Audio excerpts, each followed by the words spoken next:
see. We're gonna. Hey, Jana, I'm here. Hi, John. How you doing? Good. How are you? Really good. Hello, everybody. Hi, Hi. Dave. Hey. Hey, Hi, Cole, how are you?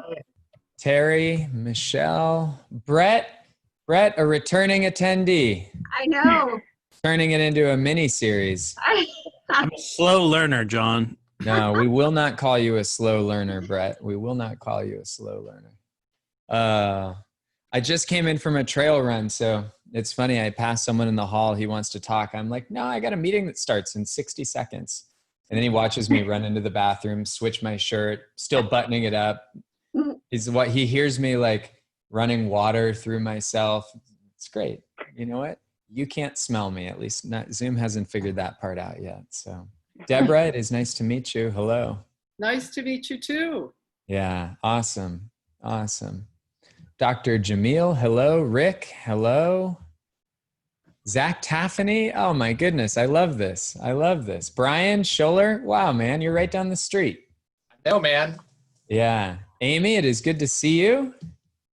Yeah, really good to see you. Hello. Sarah, good to see you. David, Nate, awesome. Hey, everybody. It's the top of the hour. It looks like it, or close enough. We're going to start in just a second here.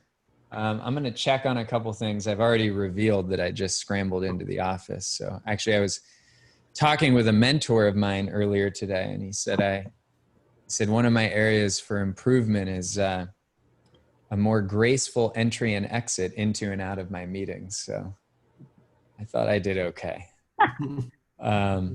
Hey, it's some people are still jumping in here. It is good to see all of you. All right, so let's get going. Let's rock and roll. So I'm ready to go, and it is great to meet some new faces and see some returning faces. I want to do this first just to check in. In the chat box, if all of you don't mind, drop in there where you're from, where you're zooming in from at least. It's always interesting when we run these webinars to see who are we meeting and where's everybody from. All right, awesome. We got New York. Rick, you're in Cleveland. I'm in Hudson. All right, cool. New York again, Florida, Cleveland. We have all these Cleveland. What do we do? We should be in person, or maybe not. I don't know. Sedona, Portland, New York, England, UK. Terry, awesome. Phoenix, Auburn, Wisconsin, awesome, sweet. All right, San Diego, great. San Diego, you wish you were in Cleveland with the rest of us. All right, Ezra, it's great to see you, my friend. All right, cool. And then one other quick question. Love to know how you heard about this webinar. However you want to articulate that. How did you hear about this? Or do you know somebody who's been through our training or someone else who came to this webinar? Or did you attend an event that I or one of our faculty led recently? You may have seen a video, you may have been referred. Okay, cool. That's super helpful. I appreciate it. Well, I'm going to share my screen here, and I'm just going to set the stage for how we're going to approach today. Actually, this is really a tech check more than anything else. I know Jana mentioned to all of you, or she was talking with some of you before I got on, that you can go back and forth between speaker view or gallery view if you want. How many of you, by show of hands, have me right now in speaker view, which means I'm really big, maybe too big on your screen? All right. How many of you have gallery view where you see lots of boxes? Okay, that's almost all of you. So here's the deal. What you're going to want to do is you're going to want to switch to speaker view. Do you know how to do that? There's a box up there on the right. You're going to want to switch to that. And here's the reason why is because there's going to be times where I switch over to some slides here. There's going to be times where I switch to an overhead projector. And if you're trying to understand all that stuff by looking at it in about a 1-inch box, you're going to go nuts. We have had folks that attended these webinars, and I found out after the fact, they're watching me draw pictures, they're looking at the slides, and they're doing the whole thing on like a 1-inch box. And I thought I would be angry if I were them, if they didn't realize there was another way to do this. So one other housekeeping item, and then we're going to go far and we're going to go fast. This webinar really shouldn't be called a webinar. It really should be called a workshop. This is going to be interactive and experiential. If you're okay with that, I'd rather have a conversation with all of you versus spew a bunch of stuff that could have been recorded and didn't need your time live. And I'm guessing I'm going to come back to talking about that a little bit later today, that wherever you're looking to apply what you're here to learn, for some of you, you're looking to apply this work inside of organizations, either as a leader or a change agent. In fact, if that's you, if you plan on using this inside of an organization, you could just put as a leader or consultant, put that in the chat box. That could be helpful for me to calibrate in real time. If you're going to use this in what I call a learning environment, you could put learning environment. If it's both, you could put both. A learning environment could be a workshop, seminar, retreat. Some of you could be professors, teachers, coaches, thought leaders. So some of you are using this work in both environments. Some of you got talked into this webinar. You don't even know why you're here. And hopefully in the next few minutes, you can decide if it's worth staying. Here's the deal. Leading my team in an organization, that might be me. All right, great, cool. So this is going to be interactive. One of the reasons we're going to make this interactive very quickly is because we want you to experience something before I teach something. And by the way, you know, if I'm talking, you're probably not learning as much as you could anyways. So we're going to have you experience something right now. I see many of you have your videos on. Many of you probably know by now how to unmute yourselves. And here's what's going to happen. We're going to start this workshop by sending you into small groups, and you're going to have a conversation for about 5 minutes in those small groups.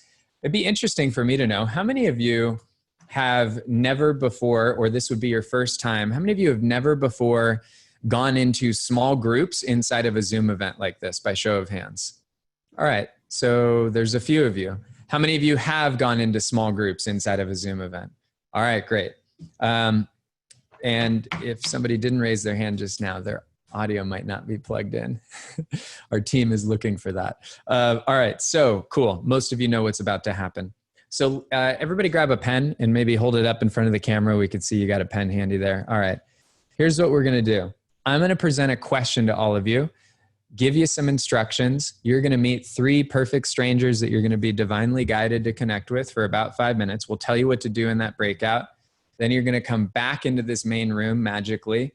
And then we're going to talk about what happened in that breakout. So let's talk about the question that you're going to answer. So the question I want to give all of you is, I'd like for you to think about a time in your life when you needed to adapt to change. A time when you needed to adapt to change. And again, you might want to put it on speaker mode, or Jana, you could spotlight my video. Whatever any of you need to do to make sure you see this real big. So time in your life when you needed to adapt to, and I would ask, think of a time where you needed to adapt to a significant change, a sudden change, maybe unexpected. And by the way, other than COVID-19, I know we all can relate to that one right now, but I'd like for you to think of a time when you had to adapt to a significant, sudden, unexpected change. Maybe it brought challenges with it. I'm sure most of you might think of many, but what's one that stands out more than any other? And as you choose one specific example, because what's going to happen is you're going to go into small groups and just share a quick story about a time when you needed to adapt to change. I'd like for you to also think about this question.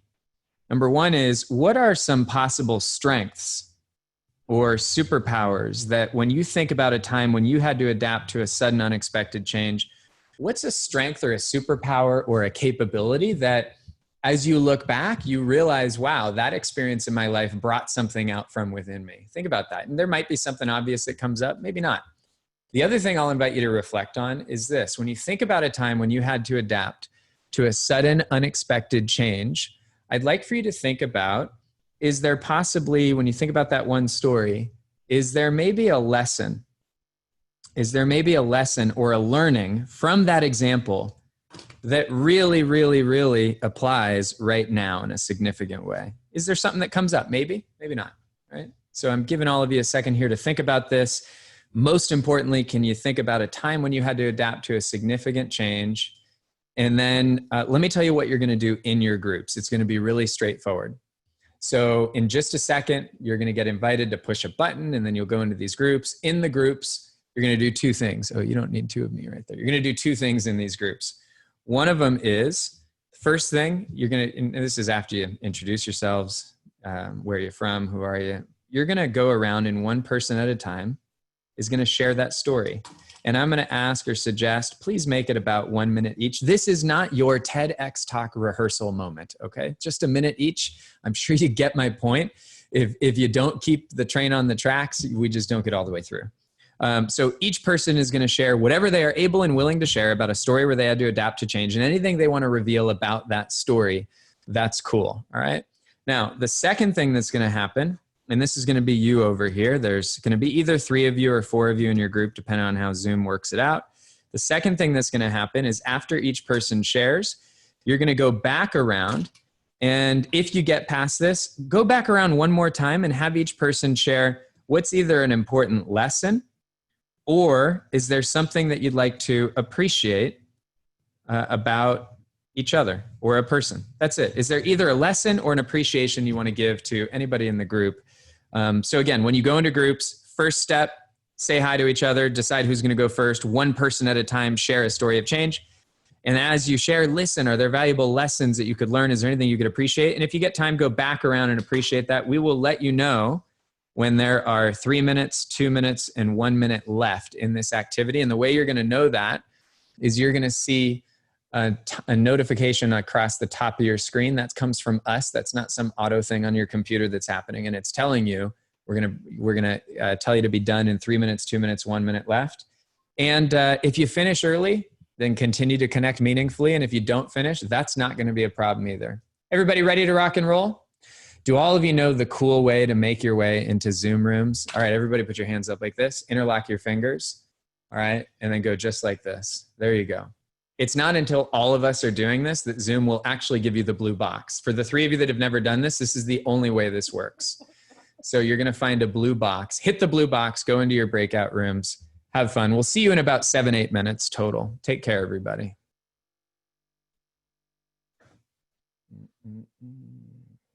Welcome back, everybody. Welcome back. Did anybody make any new friends? By show of hands? Better put your hands up. They're all judging you. We're seeing what your judgment was of them. Welcome back. Welcome back. Welcome back. I hope there was no traffic between your breakout room and the main room. No lines at the bathroom. There's some things that are nice about this, aren't there? All right, welcome back, everybody. There's a few folks still on their way back. Hey, how was that? Everybody doing okay? So awesome. So quick question. I got 2 questions for you. First one, I'd love to hear from 2, 3, 4, 5 of you maybe. I want to hear from a handful of you. Do any of you want to share either a lesson that was meaningful that emerged from that interaction and or an appreciation? Any of you want to share either a lesson or an appreciation? And you can raise your hand. This is a small enough group I can see all of you. You could just raise your hand physically and I could call on you and then you might have to unmute yourselves. Anyone want to share a lesson or an appreciation from your group? Love to hear from a handful of you. Alex, go right ahead, buddy. I think I unmuted you there. Go right ahead, Alex. Awesome. So let's see here. I was with Charmaine and now her name is escaping me, but I'm going to just acknowledge Charmaine in having to move in a short amount of time and just the perseverance to go through the process of that and what she brought to that was just trust in herself and just kind of this faith that everything would work out. And it did, I think largely because of that from what I got. That's awesome. Thanks for sharing that, Alex. Trust in the self. I know I could use some self-trust while navigating reinventions of sorts these days. Some of you are smiling. How many of you can relate to what Alex just shared? Yeah, cool. And Alex, great to see you. Charmaine, it's great to see you. I didn't realize we'd have 3 or 4 of you who've been through our trainings who are here today, which is super awesome. These are, of course, the slowest learners. No, these are the folks that know how much there is to learn. It's so great. Awesome. Love to hear from a few more. Thanks, Alex. Charmaine, please go right ahead. So hi, John. So I want to appreciate Alex and Jennifer who were in our group. Alex's story was really touching. We only had a minute for his, but just his resiliency and his adaptability, and then his ability to take a situation that was hard for him and help change other people was beautiful. And then Jennifer, just her story of trying to adapt to this change and creating something that she wants moving forward, creating a career path. So it was nice to meet both of them. Jennifer's my neighbor, really, like not my neighbor for real, but like she lives in Maryland. Nice. That's awesome. Awesome. Thanks for sharing that, Charmaine. Love to hear a couple more. Cindy, did I see your hand go up? Please go right ahead. Yeah. Hi, everybody. I met with Michelle and Cole, and they both had shared some poignant stories of some difficulties they've been working through. And I think the lesson there was being able to see the good in something that's challenging. However we approach that, whether that's faith-based or being able to set your mind frame and see the positive. So enjoyed meeting both of you. That's awesome, Cindy. Thanks for sharing that. Love to hear maybe one more. Brett, go right ahead, please. I just want to say that I got stuck in a room with two of the coolest people that I've ever met. And it was just so good. I just wish we had more time to spend time together. But Deborah Flans and Dave Sweet, if you guys ever get a chance to meet those people, awesome people. That's awesome, Brett. I appreciate that. That's so great. Awesome. Well, so beautiful, deep, rich learnings available just by sharing a couple quick stories and leaning into them. And appreciate Alex, Charmaine, Cindy, Brett, willingness to just jump in and share. I have one more question before we move in and move on and we go into our scheduled programming today. We change every one of these up, at least for my own entertainment, but also for those of you that come back again and again. So there's no script to this here. We're following your lead as we go through this. One more question. And the next question is, how would you describe that initial experience that you just had in a word or a phrase? You could put it right in the chat box. It'd be great if all of you could put in the chat box, how would you describe what that experience was like? In a word or a phrase, what did it feel like? What did you notice? What could you observe about it? How would you describe that? What was that like? All right, cool. And I'm just looking at some of your words here. So sincere, awesome, human, meaningful, disarming, comfortable, connection, insightful, refreshing, connecting, disarming, real, connected, enjoyable, excellent, awesome. All right, great. So insightful. So if you think about what we just did, and we're going to deconstruct a little bit about what's behind what we just did, to whatever extent we can in the time we have today. Serendipitous. Love that, Zach. Super cool. Welcoming. Thank you, Jennifer. And if any of you want to add anything, I'm going to close the chat in 5, 4, 3, 2. All right, cool. So here's the deal. Those are your words, not mine. And that was your experience. And that whole experience end to end was, I don't know, approximately 6-7 minutes, right? Something like that. And I know all of you came here today for one of a few reasons. You heard about our work. Some of you are already a part of our community and have been through our trainings. Maybe you've been at an event that I led or facilitated or one of our faculty led. And the bottom line is you chose to give up your precious time today because you want to be able to lead either in environments with teams or organizations or in learning environments. And I want to point to what we just did, and I'm going to point back to it again and again as an example or a model for you to remember that in about 6 or 7 minutes with really simple, minimal instructions in a group of people that for most of you, you've never met, that was your experience that you had. And so imagine what's possible when you understand more and more and more about how to design interactions that can connect heads, eyes, hearts, and unlock collective wisdom at speed and at scale. Some of you I met at an event that I facilitated with 1,200 people in the digital room. And we did activities just like that with 1,200 people. And it took the exact same amount of time. And that's the fascinating thing about what's possible digitally today is, I don't know about all of you, but have any of you had the experience in the last 2-3 months that we've had here at Exchange? And it's the experience of realizing we went through this journey. At first it was like, oh my gosh, our world is ending because everything we did was in person. And then it was like, well, we're going to have to figure it out. And then from there, now our story, in the last 6 weeks, we've had 1,000 people come through these webinars. We've had 250 people attend 3 different trainings that we've done inside our own training. And we've led 5,000 people across a dozen events. And our facilitators have done 200 events across tens and tens of thousands of participants. And here's been the big aha. We had it all wrong here at Exchange. We were completely wrong when COVID-19 got here. We thought, well, we'll figure out this online thing to get as much done as possible, and then we'll get back in person. But we were totally wrong. What is possible digitally is in many ways surpassing what we were doing in person. And we were considered a gold standard for what could be done with a group of people in a room. when the stakes were the highest, when complexity was the highest, the biggest companies in the world would bring us in. That was where we hung our hat on what we could do in a room with a group of people. How many of you have noticed that what's possible digitally is surprising compared to what you would have thought a few months ago? It's pretty cool, isn't it? And if you're new to this, we'll share with you some of the strategies that we've used here to lead these events, to design interactions that bring the best out of teams. Now, we do have some slides, and I skip most of these when we do this, but I do want to bring you to some of these because it makes me feel good about the fact that someone on our team designed these at some point in time. So I'm going to point you to a couple slides here. And just to address a few things about where you might apply what you're going to learn today.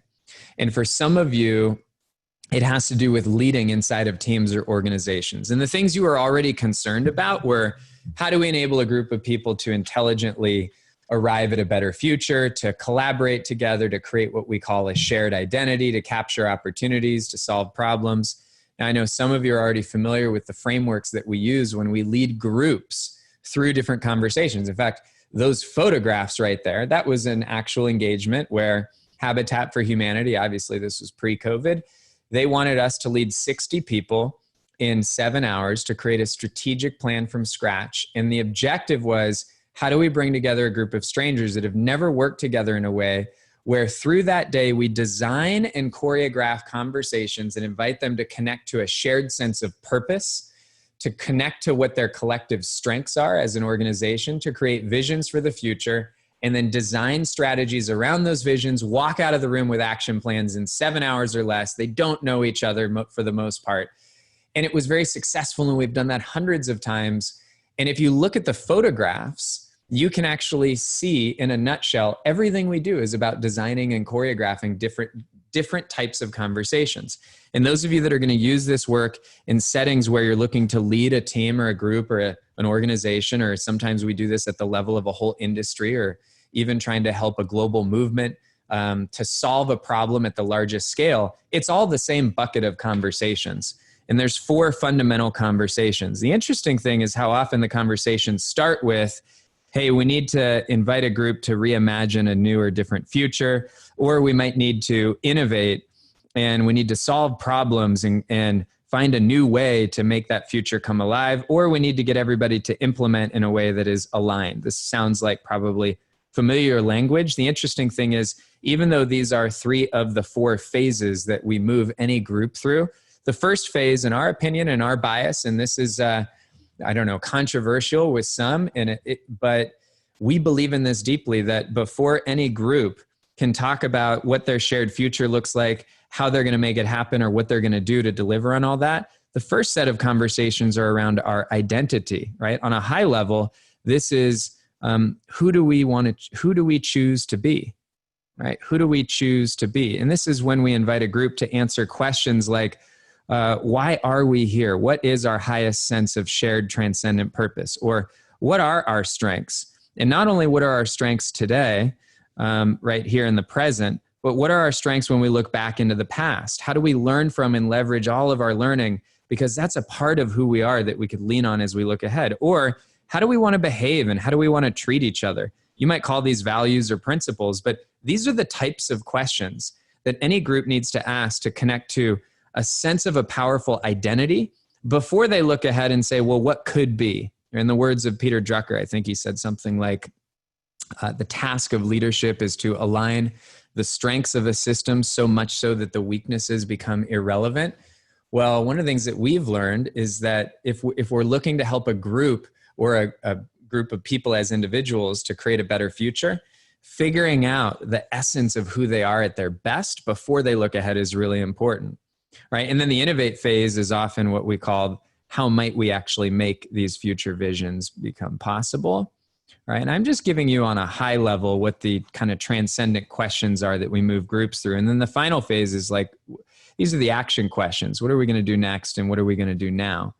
So going back to that picture I showed you, for those of you that are looking to use this work inside of teams or organizations, those 4 phases literally all live inside of these 6 photographs. And today, I'm going to share with you as much as I can fit in this workshop And I'm also going to try and end, I don't know when we said this goes till 2 hours, whatever that is. We've had people who stay on these things for an extra hour. And if I'm not coaching my kids baseball or need to go home, I'll stay.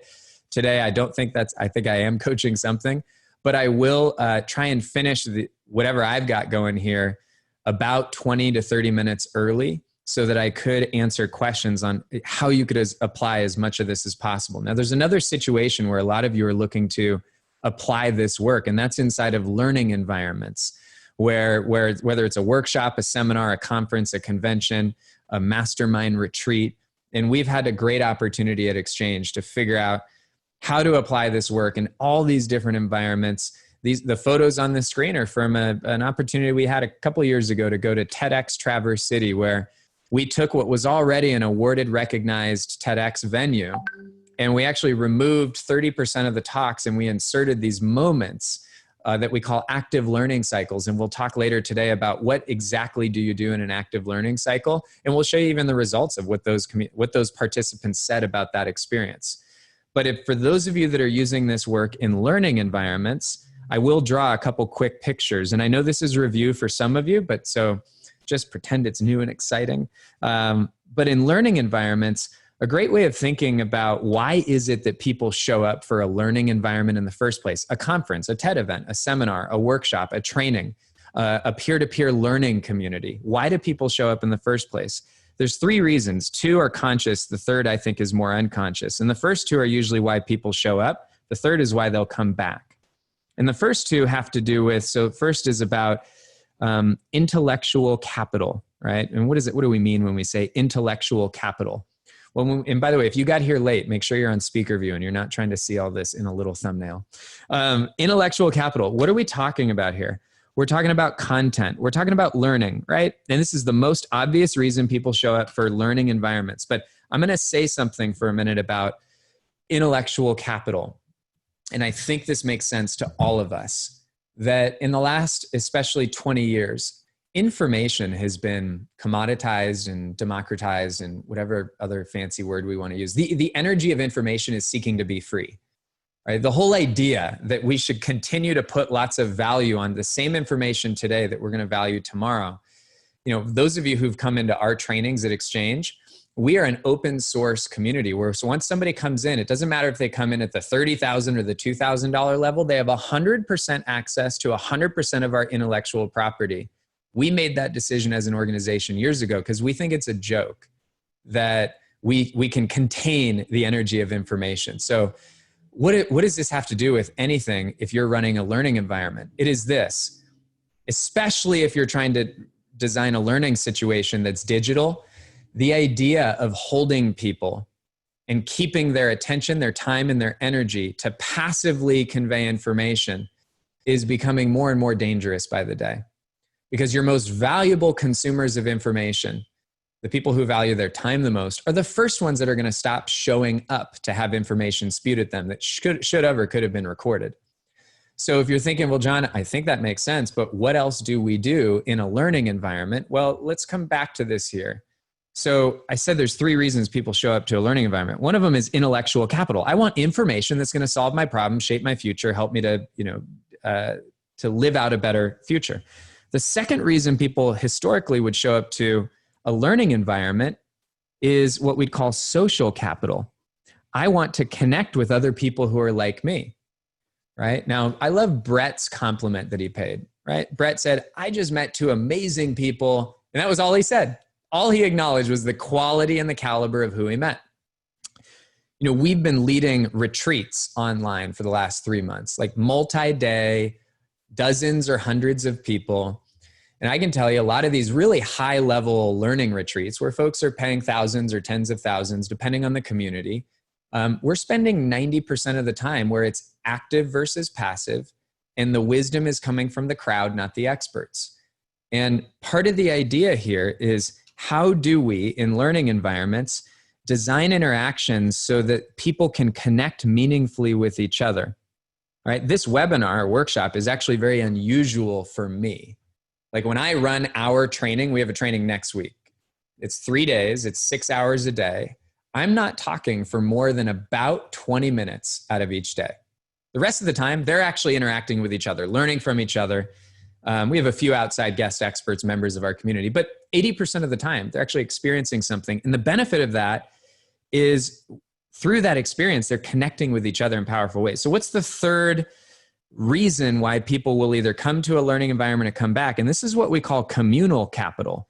It's the feeling that I actually belong to something.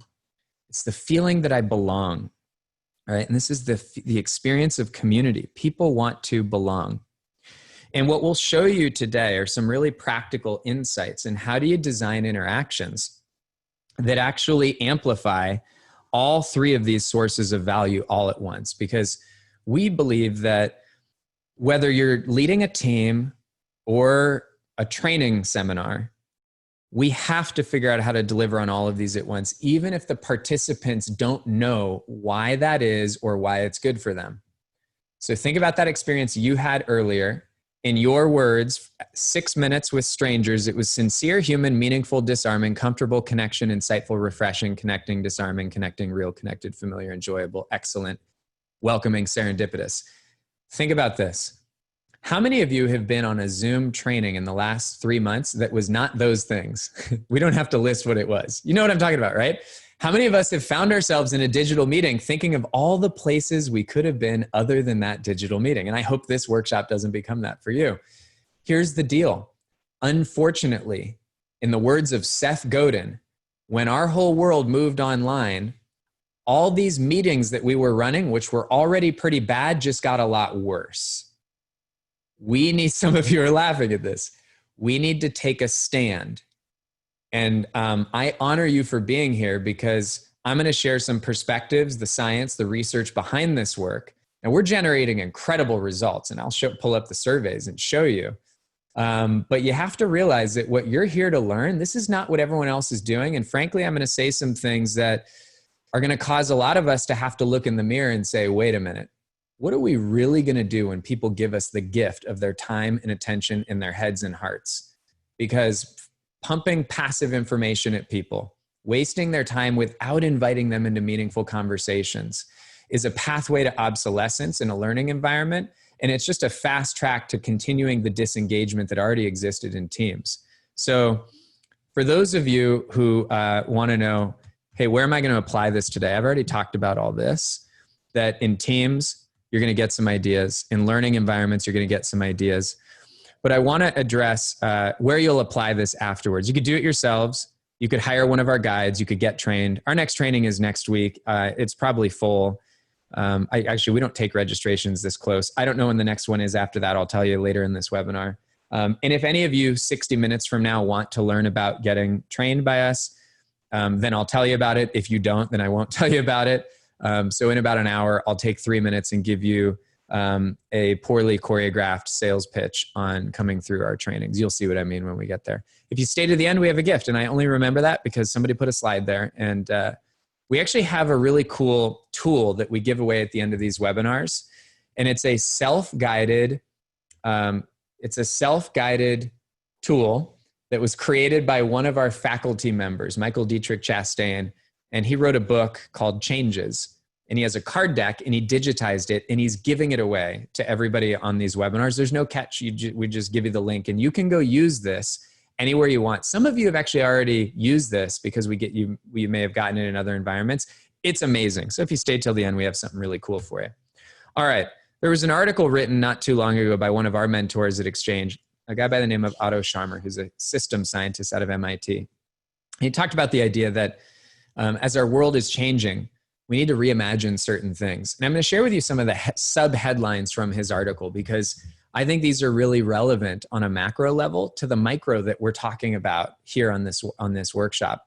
One of them is this: everything that wasn't sustainable is now collapsing. What an interesting idea. Everything that was not sustainable is now collapsing. Now, the second sub-headline fits right in line with this. When systems collapse, people rise. When systems collapse, people rise. And I love to think that I don't know what it's at by now, but we've done, I think, 8 to 10 of these workshops in the last couple months. And, we've met over 1,000 folks through these. And it's been amazing to meet the folks that are attracted to this work. And what we've noticed is that the world really needs this work out there. And I honor all of you for being here because you are the type of people that are choosing, if you're giving up this much time when there's this much going on, and I can only assume what that can mean in your lives and your businesses, it means we've been attracted to each other for reasons that we might not yet even fully understand. And I just appreciate that. He also talks about this idea that we are one, and yet we're facing this disruption and we need to wake up. And when we wake up, we have a choice. And the final subheadline from that article is he talks about how one of the most important choices we need to make is the reimagination of new innovation infrastructures. Now, that's fancy language, and it's language that I don't necessarily use every day. But I want to give you an example, a real story of how what Otto Scharmer talked about is something that we've really been up to for a number of years. If you're not familiar with who we are, before all this happened, meaning before everything was sent digital, we were known as the place that got brought into the Facebooks and the NASA and the Nike and the Costcos and the BMWs. We were in Munich in these photos working with the self-driving engineers for BMW.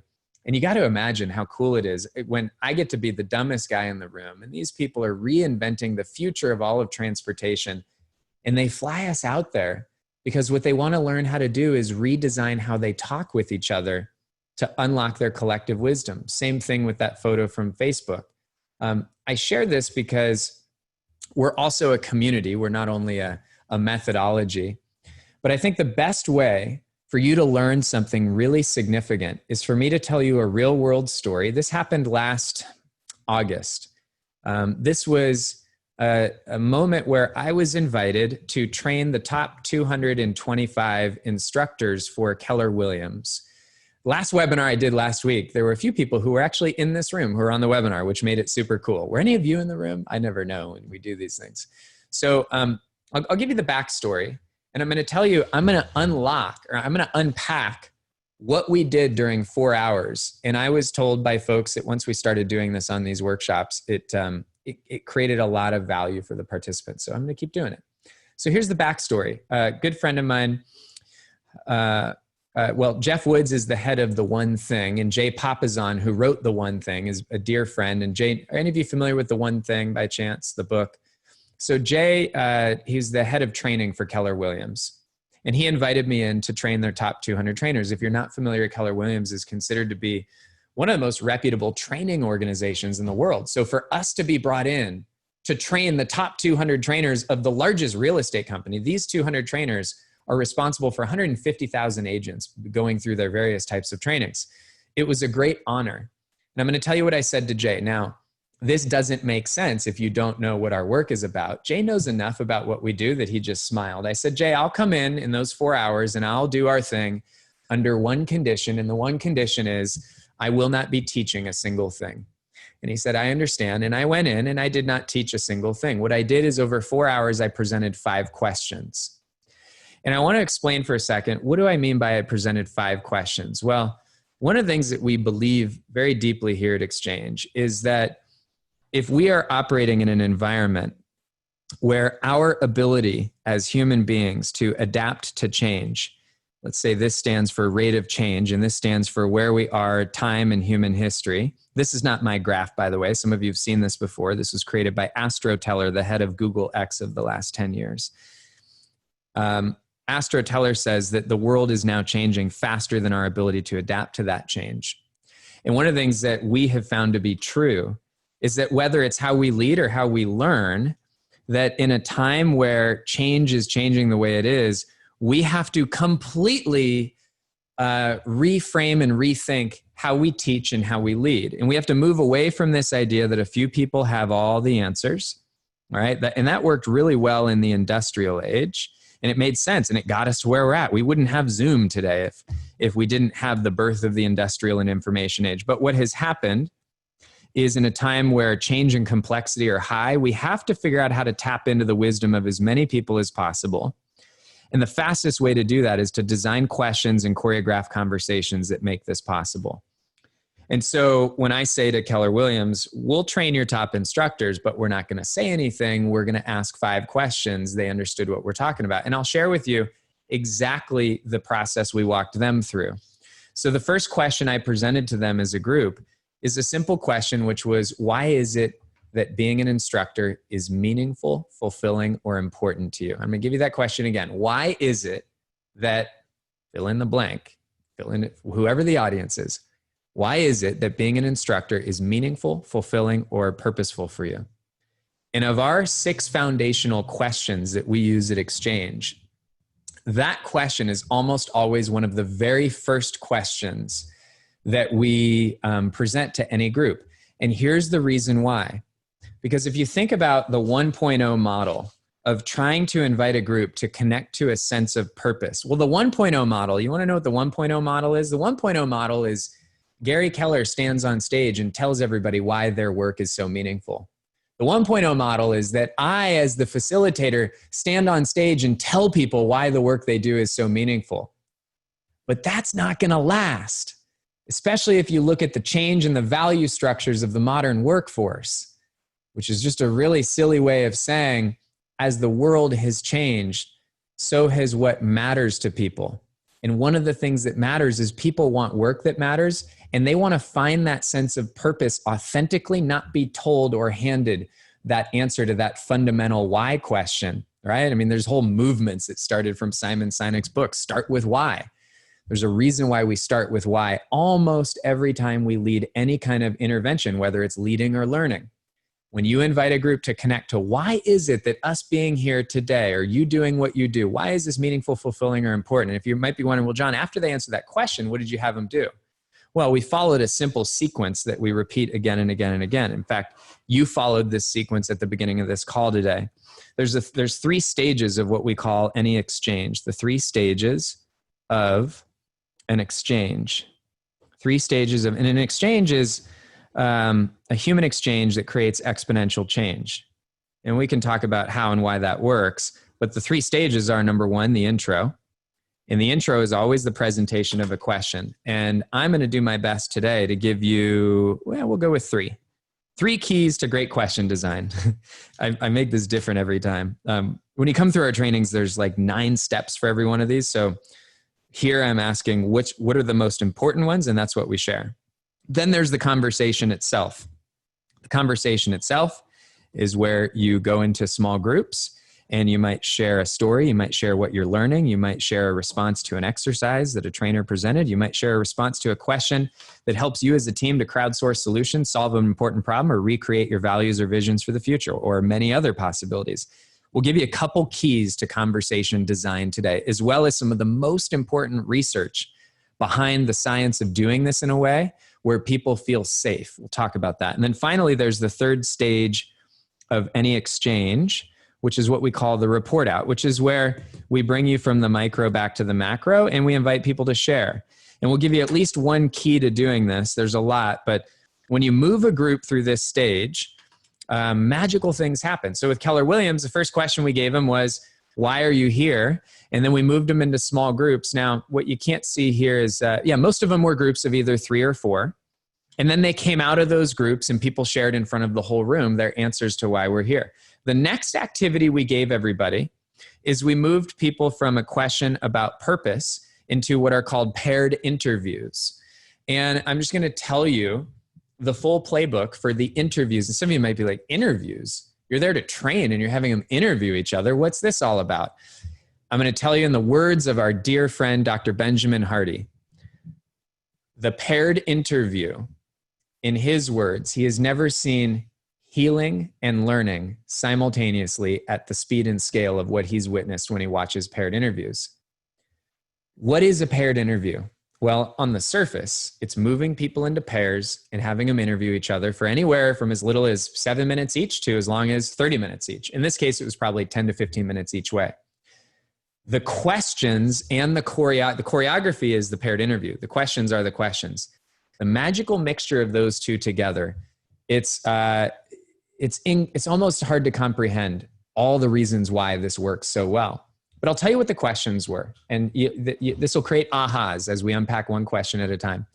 The first question in these paired interviews was, when have you seen a learning experience at its best? When have you seen a learning experience at its best? Because don't forget, these are instructors, and they came here to learn about being great instructors. So what if we have the whole room studying the moments when they've been at their best or seen instruction at its best? Imagine the power of 225 people flooding the room with stories in these pairs of when have we seen learning at its best. And in the interviews, the interviewer is probably asking follow-on questions like, what led to that moment? What could we learn from that moment? The second question was, what are your greatest strengths or superpowers as an instructor? And tell me a story of what it looks like when that's in action. And think about what happens when 200 people are taking turns sharing with each other. Here's when I'm at my best, and here's an example of what that looks like. Do we all understand here the difference between a theoretical conversation and a conversation that's grounded in the stories of our reality, right? Stories from the past, stories from the present. So you know where the third question goes. What are your highest hopes and aspirations? If you had 3 magic wishes, or if we were celebrating 1 year from now, what do you most want to be celebrating as an instructor for Keller Williams? You notice that there's so many derivatives for the design of all these types of questions, and different designs make more sense in different situations. But the point, the essence is simple. We have them in that third question, look ahead, right? Because human systems become whatever they most persistently ask questions about. And if we leverage our past and our present as sources of wisdom and brilliance, right, wisely and consciously, and then we ask well-designed questions that want to pull the best of who we've been and who we are to our most exciting future, these are what are called life-giving questions. And we'll talk about the science behind this. You could stand in the middle of the woods, you could study complex systems, and you'll all arrive at the same realization that our questions change the future before the answer arrives when you study what happens inside of a living system. So questions about the past, present, and future. If there was a fourth question, I admittedly don't remember in that interview, it would have been bringing them back to the present, saying, what's an intention you're going to set for the next 4 hours? Right, so they had these paired interviews, and then we may have done some other things where they we maybe moved them from pairs into groups of 4, and they introduced their partner by sharing, here's what I most appreciated about my partner. But I will tell you that mathematically, geometrically, you weave a sacred geometry of a group when you get everybody connecting in pairs, and you'll learn more about the science behind that a little bit later. So the next activity we did, this was the final activity. We had 4 hours. It was 3 fundamental conversations. The next activity, we split the whole room into groups of 6. You can literally see it in the photo. And in these groups of 6, they all shared stories from the answering that first question from the interview, when have we seen learning at its best? But now every group was going to come up with their top 3 lessons learned. So I want you to just breathe in for a moment. What are we actually talking about here? What we're talking about is 200 people broken into, 20, how many groups of 6. And every group of 6 is converging on 3 most important lessons. And then at the end, we bring them all up to the stage, and one at a time, they actually start putting their lessons up. And in real time, we notice patterns and themes. Now, let me get to the end here. At the end of all this, in 90 minutes to the dot, exactly, no more than 90 minutes, we have tapped into the wisdom in that third activity, unlocked, crowdsourced, and actually agreed upon what are the 5 most important lessons that we as a room, tapping into our collective wisdom, have learned about exceptional learning experiences. I don't think I said this earlier, but the big headline is that a week after this training, I read in Jay Papasan's weekly newsletter, he gave us a beautiful compliment. He gave this method a compliment. He said, I've never seen psychological safety. I've never seen engagement at that scale in any learning environment. And I called Dawn Stroka, the head of learning. I said, what did the participants say on the surveys? She said, John, it's the highest rated training we've ever had in the history of our company. I share this with all of you, and I'm really proud to tell you, this happens all the time for us. They're one of many companies where we do exactly the same thing, and we get the same response. And I think there's an important lesson here in that they considered it the highest rated training, and I, so to speak, taught nothing. I presented 5 questions. I'd encourage all of you to think about whether you're leaning or learning, what are the questions that are going to unlock the most important wisdom? In fact, this guy stood up at the end of the training. He grabbed the microphone and he even said, hey, I see what just happened here. We just spent 4 hours and all the learning came from us. And he said, that was amazing because that's scalable, duplicatable, and it was engaging. And it's true. And so I want to talk about something, though, before we unpack. There's 3 keys to success in applying this work, and then I'm going to fill in those blanks that I told you I'd fill in earlier.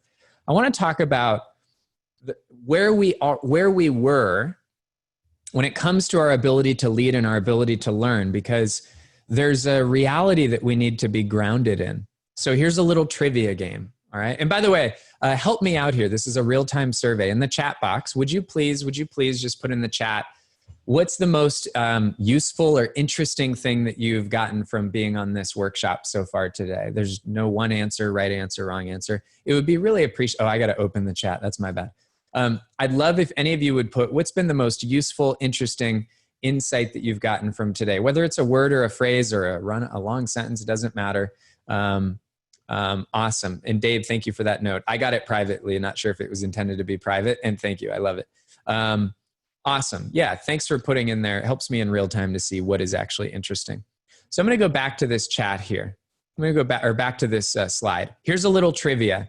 What if the oldest human beings were 100 years old, but the average life expectancy was around 5 years old? What would you say about our ability to achieve our potential when it comes to, in this case, human longevity? You would all say, hey, we're totally underachieving. Now, here's the interesting thing.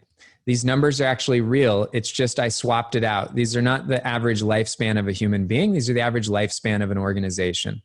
Now, it depends on the type of organization and which data you look at, but directionally in terms of the ratio, this is pretty solid. And if you want to look at some research on this, I put the book on the page that you could follow and then follow your own rabbit trails. But here's the bottom line. The bottom line is there are organizations and institutions that have lived hundreds of years, and yet we somehow are still struggling to live up to that capability. And this is noteworthy, and you'll understand why. And by the way, on a micro level, we also have known that we're dramatically underperforming in our ability to lead. Right? In all the research worldwide, the large majority of people that go to work every day, they don't feel like they're connected to their strengths. They don't feel connected to a shared sense of purpose. They don't feel included and involved and engaged in the most meaningful conversations. They don't feel necessarily cared for or even respected or trusted, which leads to widespread dysfunction. Dysfunction, unfortunately, is the norm. Disconnection, toxicity, and distrust are more common than not. And what we're showing you today, whether you've pieced the dots together yet or you will in a few minutes, is a solution that works really well to solve some of these challenges. On a larger scale, there was a lot that was already at stake. And we shouldn't be surprised, because a lot of what we think about how we lead and how we learn come from paradigms and ideas that were born 100 years ago. I mean, this book was written by Frederick Taylor, who was the head of the American Society of Mechanical Engineers. And this book mirrors the syllabus for 90% of all management schools around the world. This book was written in the early 1900s. And think about the fact that so much of what we think about what it means to manage and to lead comes from paradigms that were born in a totally different generation that got us here, but could be the reason that we don't get out of this wherever we're at if we don't change the way we think about leading and also how we learn, the way we educate, still is mirroring what made sense when we were preparing ourselves for a factory. So we shouldn't be surprised that the way that we lead and the way we learn is overdue to be transformed. And I always find it helpful to point towards some of the teachers who've been telling us for a really long time, what is the future of how we lead in teams and learning environments. And Gary Hamel is probably the most widely cited or republished contributor in the history of Harvard Business Review. And there's a reason, because the quality of his insight around the future of what it means to learn or lead, it's really sound. And one of the things he talks about are these 3 questions that we all should be asking. How do we accelerate the rate of strategic renewal inside of any group? How do we enable innovation to come from everywhere? We had a meeting this morning with a great company that's the head of the whole conscious capitalism movement. They're considered one of the pioneers of being a truly purpose-driven, conscious company. And this morning we were designing with them an experience that's happening in 2 weeks where they're bringing 50 leaders together for 4 hours. And in those 4 hours, we're breaking into design studios to reimagine the future of how they're going to do everything as a company in this new digital post-COVID environment. And that's an example of accelerating strategic renewal, inviting innovation to come from everywhere, where those 40 or 50 people will be completely reshaping the future of that team, all on a Zoom call where people get to bring their own snacks and The temperature gets to be what they want. Pants are optional.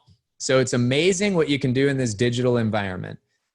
And the third question is, how do we create conditions that actually inspire people to bring their best selves, passion, and initiative, even in these really stressful conditions? Well, what if the answers have been hidden out in the open for a long time? If you look at the work that we do at XCHANGE, this is a mastermind group of high-performing women entrepreneurs who have been using our method for 2 years to not only learn from each other, but design their own identity and future aspirations. If you look at the photos of all of this work, you're going to notice that the clues are right there in front of us. And if you want to see the science behind the clues, we can save you from reading the 686 or whatever it is pages. And we can tell you that if you look at all the research behind how do you unlock collective wisdom, there's a few things that are really interesting. One of them is the idea that there is such thing as a collective intelligence has been pretty strongly supported with a lot of different research. And if you look at the evidence on collective intelligence, what you'll find is tapping into it is not the norm. Look at our country, look at our world, right? In fact, dysfunction, unfortunately, in most human systems is the norm. And it's not even because everybody wakes up saying, I want to make this a terrible place to work or a terrible community to live in. There's just natural consequences inside of human systems that lead to the dysfunction that happens. So we've probably all had our own experience that tells us we don't naturally tap that collective intelligence. So if you're here today, you're the kind of person that wants to know, well, what's the answer? How do you do it? Well, the shortest answer, if you want the summary, the primary indicator, the one thing that consistently predicts which groups tap collective intelligence, are the interaction patterns between the group members. The interaction patterns between the group members. And I'll tell you, just to give you a shortcut, there's two parts of that interaction pattern. It's the design of the question, because that's a big part of the pattern, and the choreography of the conversation. We'll come back to that in a second. And there's other references. You look in the most widely referenced resource on the topic of human personal peak performance, and even buried in that book is an interesting answer. Where's the most common place that people feel this experience of flow? It's in conversation with others. And we'll show you some more research a little bit later, but the short answer to what is the capability right now that the world really, really needs, it's the ability to design powerful conversations where we connect people to a sense of purpose, to their strengths, to their highest aspirations. And we do it at speed and at scale. And we call those exponential conversations. And by the way, this stuff works really well online. And I'm going to give you an example. I started doing this last week and someone said it's a good idea. The first time that we had to take our own training where we train how to unlock collective wisdom, and we had to do it digitally, was April 22nd. So please keep in mind, it was the first time we'd done it. And so we didn't have our act together yet. We're figuring it out as we go, and we admit that to everyone in that training. But when we asked those trainees, a few of you were in that first training, when we asked them the question at the end of 3 days, how likely are you to refer this to a friend or a colleague? Out of 74 people, you can't make this up, 67 people gave it a 10 out of 10. If you're familiar with an NPS score, we're literally like off the charts. And I can tell you, we've led events at this point for the whole event industry. We've led events for really high stakes collaborations, and we get these results almost every single time, doing it all digitally, which is really, really exciting. When we get to Q&A in a minute here, if I don't reveal all the learnings on this, or if I don't solve something that you are curious about, I'm happy to go into it. Let's talk about a few things conceptually here. 3 keys to success for designing exponential conversations. One is careful thinking that we need more experts or more ideas. I'm not saying we don't need ideas. What we need are the facilitators to unlock expertise and ideas at scale and speed. We'll give you some case studies where we show you what does that actually look like. Here's the second key to success. Answers are losing value. It's time for the right questions. Questions change the future before the answers arrive. So let me go back to this chart right here. If you're going to facilitate a powerful conversation, right? And if you learn a leading workshop, or I'm sorry, if you lead a learning workshop, like most of you said earlier, that you work in learning environments, seminars, conferences, mastermind groups, many of you are in or even learning inside of a team or an organization. You know, one of the simplest things that you can do is you can take the passive information you were going to share and bookend it with a couple of interactions. At the beginning, ask people, why is this important or valuable? Or depending on the topic, have them connect to an experience in their lives where they've actually seen that topic prove out to be true, right? We do this all the time, where if you give people a meaningfully designed question that's relevant to what they're about to learn, have them get into groups and get interactive before giving them passive information. Here's what's amazing. When they come back from those interactions, cameras are on, people are present, they're ready to go. For 100% of the information that's being shared. And you could finish afterwards with what's called an active learning cycle, which is as simple, it could be as simple as having people identify what was the most valuable thing I learned, drop them into small groups, have them share with each other, bring them out, have people share in front of the whole group. And you'd be amazed at what's happening there. You're not only deepening the learning, because don't forget, people don't learn from experience. If you ever hear somebody say we learn from experience, run the other way or stop them in their tracks and correct them, or just know that that's not true. We don't learn from experience. If we study experiential learning theory, we learn not just from experience, we learn from reflecting on an experience, conceptualizing that reflection, and then doing something with that conceptualization, right? So like earlier in this workshop, we had you reflect on a time that you had to deal with change. By talking through it, you actually conceptualize. You have to actually articulate some specific learning from that reflection. And if we wanted to, we could say, what are you going to now do to put anything that you discovered during that activity back into work? From a purist, fundamental, science-based standpoint, that is actually leveraging what we know about experiential learning. But I don't know about all of you. I've had a lot of experiences in my life that I sure didn't learn from the first time. So experience alone doesn't teach us. It's how we intelligently reflect, conceptualize on that, and move through that cycle. And so when you're guiding people through a learning situation, making it interactive up front, making it interactive at the end can be really critical. And the best part is this. Remember a long time ago, we talked about this idea that when people come into a learning environment, they want information, but what they don't realize is that in their DNA and their biology, whether you're talking about Maslow's hierarchy of needs or just the science behind safety or loneliness, like consciously they think they're there to learn information. But as soon as they start connecting with others, you know what happens? They actually meet their needs for safety, love, and belonging. So they're better at learning. And on top of that, they realize, wow, that was worth as much as the information itself. And then what happens at the micro becomes their identity of the macro, which is a way of saying, I met some of you at an event that had 1,200 people, and I literally sent you into groups of 4 and brought you back out. If we would have surveyed you immediately following that activity and said, what do you think of this group? Your answer would be based on what you experienced in the small group, right? Because from a systems perspective, the only thing you have to identify with the whole group is what happens in the small group. And there's a richness that's possible in the small group that's impossible if we never get into those small groups. So we said this a minute ago. Questions are really important. Let's talk about 3 keys to great question design. Cool. David, I'm glad you're enjoying this. Awesome. Thank you for that. I'll keep going because of that acknowledgement. So 3 keys to great question design. One is we want to ask questions that are generative or life-giving. Generative or life-giving, right? If you look outside, here's a little quiz. If you look outside, everything in nature grows towards what? One thing. What is it? The sun, right? And there's a name for that. It's called the heliotropic effect. And I'm going to paraphrase. Don't hold me to this definition, but this is close enough.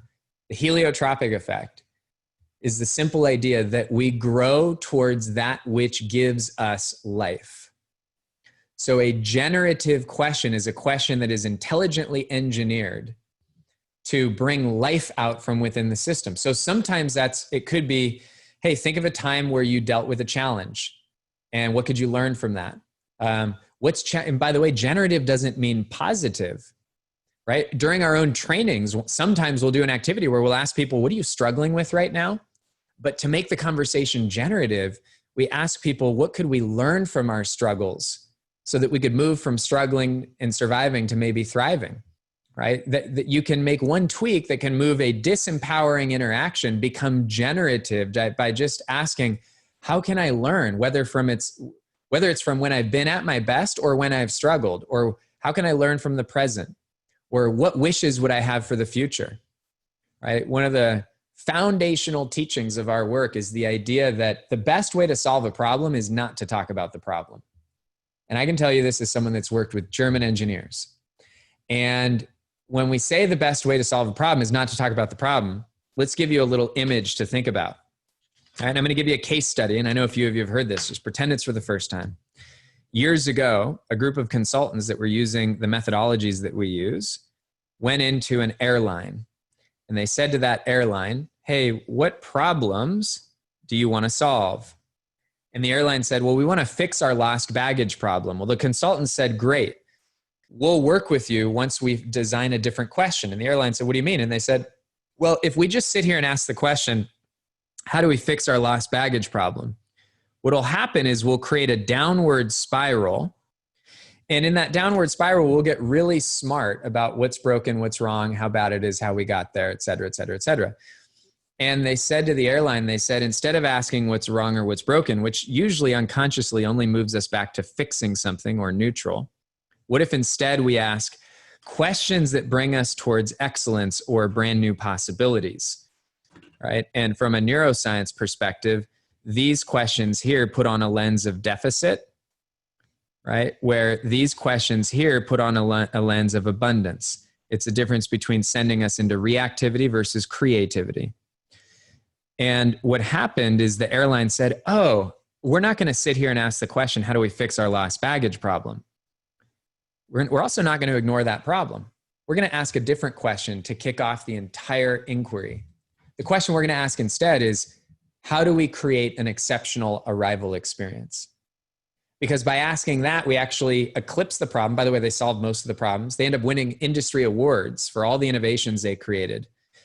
Because the best way to solve a problem is not always to ask what's wrong, at least not to dwell in it, but to very quickly get to what is it that we ultimately want? What does excellence look like? When have we been excellent at that? What can we learn from when we have been excellent? And if we haven't been, who has been? What is working as far as our customer arrival experience? Okay, now we'll ask, if we could imagine 6 months from now, we're looking back celebrating a completely reimagined, reinvented arrival experience. Let's tell stories as though we're standing in the future, but in the texture of the present. And through those stories, we'll actually tap into our creativity and then move towards that. That's how to solve, that's the fastest way to solve problems. And the beautiful thing is it actually optimizes our ability to continue to work well together. Whereas if we do things unconsciously in terms of the question design, we don't realize why we don't get very far. But it's because if we're not careful, the questions can send us in directions that shut down our cognitive capabilities. Now, all these pictures, and here it is right here. I told you there's 3 keys to great question design. Number 2 is questions need to be relevant. They need to be relevant, right? So when I asked you at the beginning of this event today about adapting to change, well, without me even needing to really enroll you, it was obviously relevant based on what's going on in the world right now. But questions need to be relevant in every imaginable sense. So like when I gave you the Keller Williams story earlier, when we designed questions about purpose or paired interviews or crowdsourcing solutions activities, any of those choreographies, all the questions need to really make sense and be relevant to that particular group. That's probably pretty obvious. The third key to great question design is the questions need to be accessible. I once had someone come through our training and they came back and said, John, I've been leading a bunch of groups and it's been really great. They said, but my problem is I feel like I need to have my questions on a handout or on a slide because I don't know that people always know what I'm trying to ask. Of course, the little voice in my head is wondering, do you know what you're trying to ask? And that's usually the case. So when we say questions need to be accessible, this is the litmus test for anybody that we train. Can you explain your question in 3 words or less? Or 4 or 5 words or less at the most? Because if I don't understand the essence of the question, right? A learning experience at its best, you at your best, wishes for the highest future, highest learnings, best ideas. Now, some of you might think, but gosh, isn't that too simple? Well, a lot of times it's those simple questions, but we're solving very complex situations. But the essence of the questions need to be simple.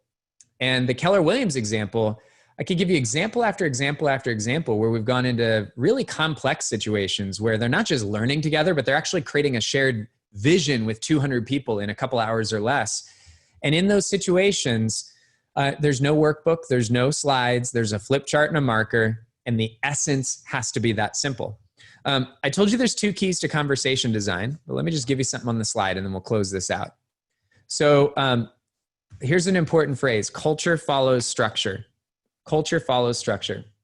We do a lot of work with coaches and change agents and professional facilitators and management consultants that we've had the privilege of meeting all around the world. And, you know, this has been one of our favorite learnings from those that we work with. And that is that, you know, culture is not something that you talk into existence. It's not something that lives on a website or that the leader can just convince everybody of. Really, if you could figure out or recreate culture by just looking at the conversations that people are actually having. So when we say choreography matters, we're talking about the substance and the structure. The substance being, if you really want to understand the culture inside a group or a team, you really just have to sit and listen to them talking to each other. Listen to the stories that they tell around the water cooler, so to speak, right? Because the stories that we tell and retell are creating and recreating our culture in real time. Some organizations are just more conscious and intentional about creating peaks or spikes or sparks or moments where they infuse certain conversations that accelerate our sense of shared identity or shared vision or shared execution. But the other thing is, it's not just the substance of the storytelling, but it's the structure of who is talking with who. So here's an interesting example. You know, actually, I've got a picture for you on a slide. So TEDx Traverse City, when we talk about the importance of structure, I told you earlier, we moved people from sitting there. Oh, sorry, you're looking at my hand. Yeah. I'm going to help you. There you go. So we moved people from sitting there passively to fully engaged, right? Reflecting on a question, sharing their answers with each other, and then actually inviting voices in front of all 900 people to share something out loud. Now, that's a really simple activity, really straightforward, really simple. And if you're curious, how did that go over? Now, this is too many words for a slide. I got to redo this. I say that every time. Here's the long story made short. The only thing people talked about on the survey was audience engagement. Now, this is a TEDx event, and the only thing they talked about was audience engagement. Think about that. So in a learning environment, it's really simple. When people get to understand who's next to them, who's around them, there's a lot of things that get unlocked. In a leadership environment, this is Habitat for Humanity.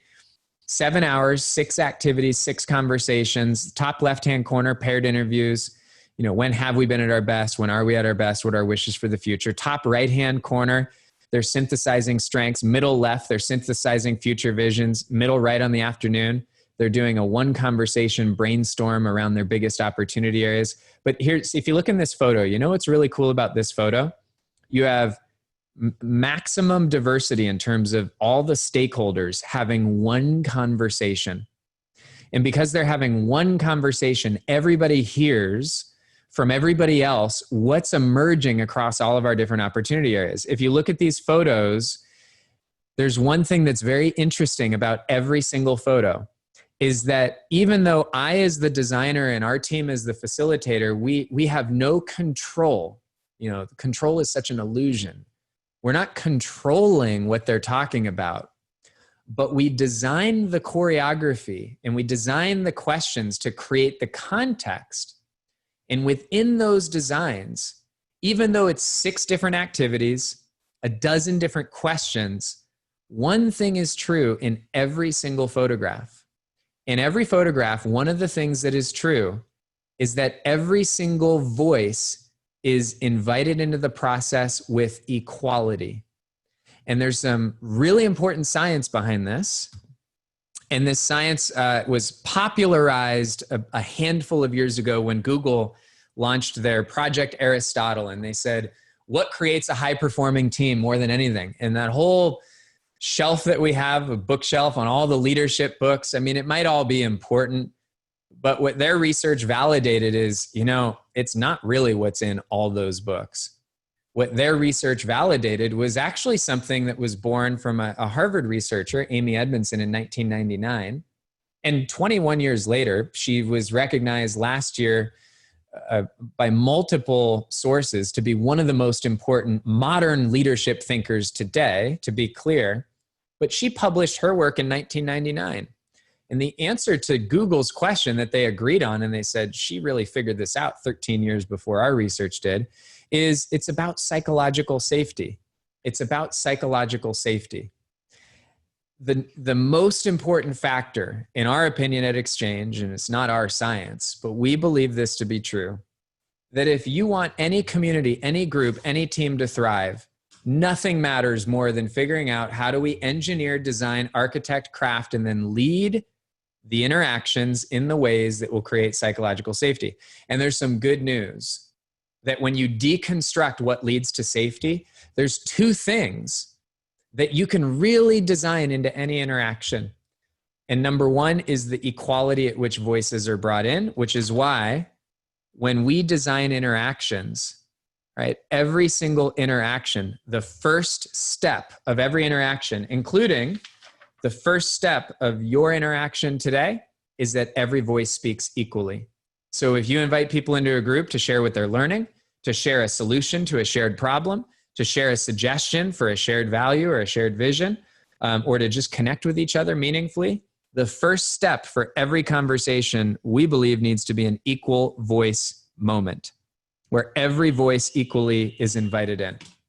All right. And the second step is, interestingly, you need to tell people what to do next. Once they're done with that first step, you have to actually give them a second step. So in our case, we said, if you get to it, go back around and talk about what you learned or what you appreciate. You also might notice that when I led you an hour ago, whenever that was, I also told you what to do if you finished early, and I told you it's okay if you don't finish. Because when you send people into these groups as a facilitator, one of your big concerns is, I don't have control. What's going to happen? Well, make it okay, whatever happens, and give them something to do if they get through the thing, and make it okay if they don't get through the thing, whatever that is. So that could be basic for many of you, but it can make a big difference. All right, let's finish out our makeup worksheet here. When you invite people to report out in front of a group, this is maybe the most important step of this process, because what gets spoken in front of the group becomes, in real time, it becomes a moment where the identity of that group is being created more so than anything else that you as the convener can do to create that identity, right? Like those of you who've been to events that I've led where there's hundreds or thousands of people, and we invite people to go into a group and then come back and share in front of the whole group. You know, if we ask you, hey, what can you appreciate about your group? Those answers spoken in front of the whole room, those become the ingredients with which the whole group decide to formulate their answer to who are we, right? Now, the wonderful thing is well-designed questions and the good that lives inside of humanity very consistently allow groups, whether it's in a learning environment or a leading environment, to uncover that what lives inside that group is awesome. You know, it's the thing as a master level facilitator, which if you've done tens of thousands of conversations and hours of facilitating, that you start to get more and more comfortable with, is handing the microphone over and letting people express, letting them connect. Because you realize, shit, this gets a lot better when I stop talking.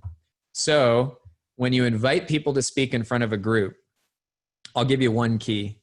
Have a clear invitation. A clear invitation. And Jana, let's do an active learning cycle. So could you prepare to drop us into groups of 3?